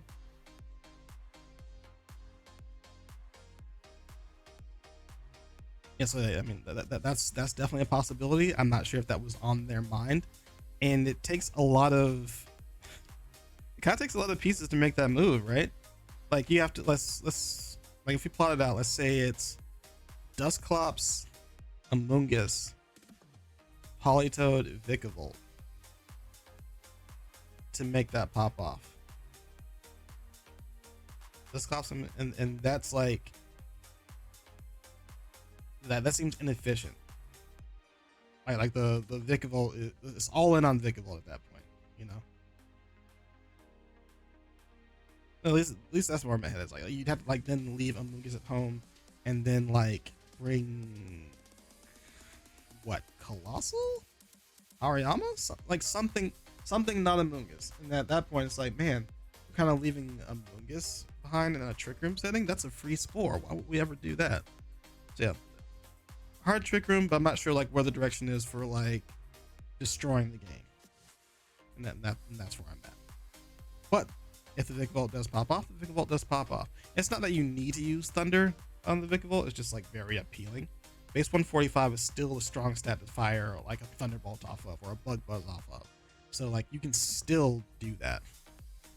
It's just like, is that good enough? You know? Alright, number 8, Bunny Warrior. Tyranitar Komodo. I can't remember if I talked about this earlier, but I basically my thought was like Tyranitar Komodo in draft league setting will not have the same impact as it does in I mean like that's true for a lot of things in draft, but like particularly here, not the same impact as like standard VGC, because it kind of relies on multiple teams in the playing. Well, not relies. You get what I'm saying. It expects that several teams that you run into throughout the day will have Flutter Mane. So you can Iron Defense, Body Press, Iron Head, and then go Terra Steel to be immune to the Sandstorm. Run Bulletproof. So now like the Flutter Mane can never hit you. And if you need to, you can Iron Head the Flutter Mane and then Body Press everything else. Right? So yeah, like yeah, you're right. It has like it's this very specific core, right? So I'm curious as to how well it'll play out on one of these teams, because to be fair, Komodo could just potentially be a solid Pokemon on his own. I'm still keeping an eye on Clangorous Soul, like redirection plus Clangorous Soul strats to see if that pops off, because if so, I mean like Clefairy plus Komodo could be like a very valid strat that just runs over everybody, you know. In this case they picked Clefable. This Clefairy might have been chosen, so they just went with Clefable, only thing left, if that was their goal.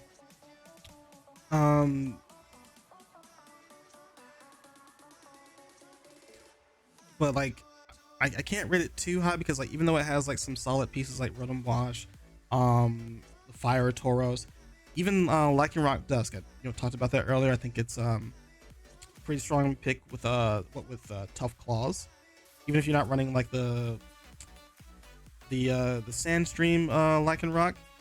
Like this one can still do pretty well. It's like base 110 speed, so that's like pretty up there as far as speed tiers go. But other than that, I don't see really any other beneficiaries of Tyranitar being there, so it just seems really weird to pivot in that. Like it sounds like you're all in on the Tyranitar Komodo pairing, so it's my hope that it like actually works out the way that was intended to. But because I don't think it, because I have lack of confidence that it may, rating it a little bit lower. Let's see. Komodo is probably the best set of Pokemon in the format. Gotcha. So yeah, I mean, like if I take another look at that and I have like some additional knowledge, that probably rises up a little bit. But like whenever I see this particular pairing, I'm honing in on this pairing exactly, and like the one strategy that I saw pop up a lot which was what the bulletproof iron defense thing. I just don't know how well that works in Draft League. But anyway, Toki Doki. We're almost at the last one here. Hope he doesn't go for Flamigo. I think somebody has Komodo Flamigo. I can't remember who it was, but I think we ran across that one already. Either that or we talked about it. Let's see. Toki Doki. Chiyu, Indeedee, Female Oranguru, Gastrodon, Noivern, Torterra. Like, this seems like normally you'd have Armarouge there, right?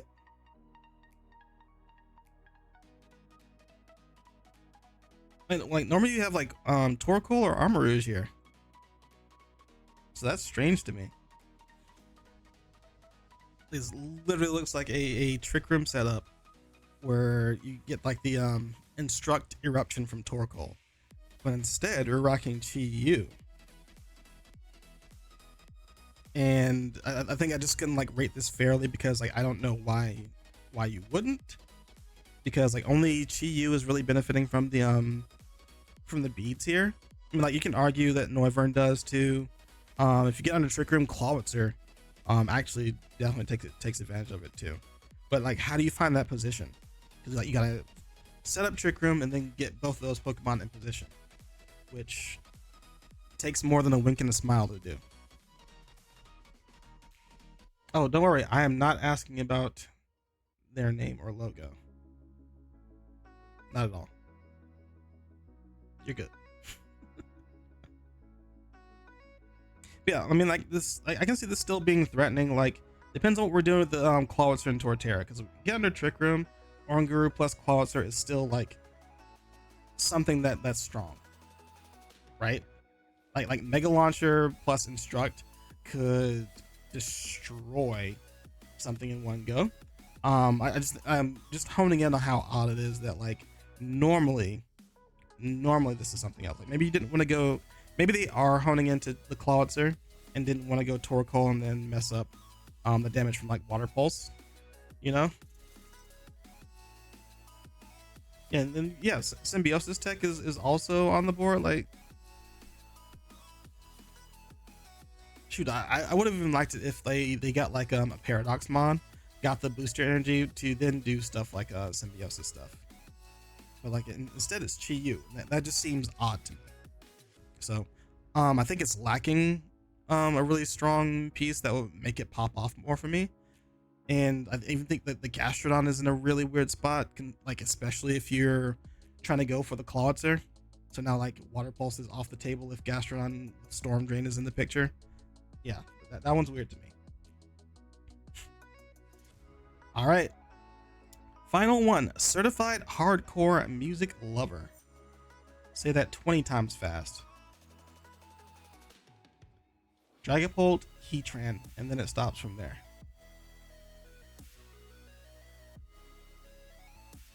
Quite literally. Dragapult Heatran is like not a bad pairing on its own, right? Like they cover each other's weaknesses relatively well.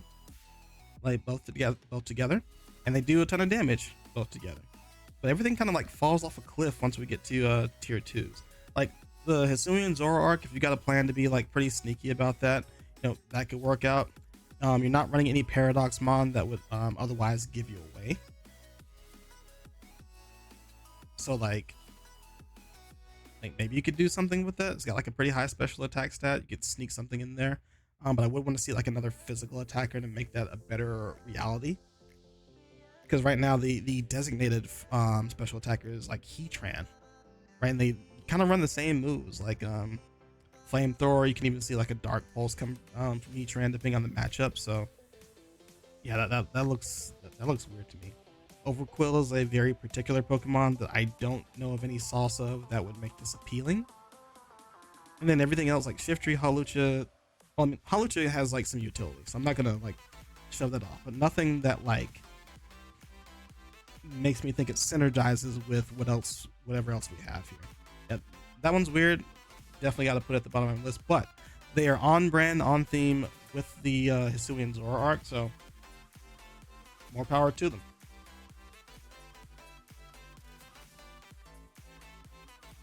All right, we got through it all. 80 teams. Don't know why I did this at all. My top 5 favorite rosters. I'll tell you what, let me stop recording and then we'll go for that.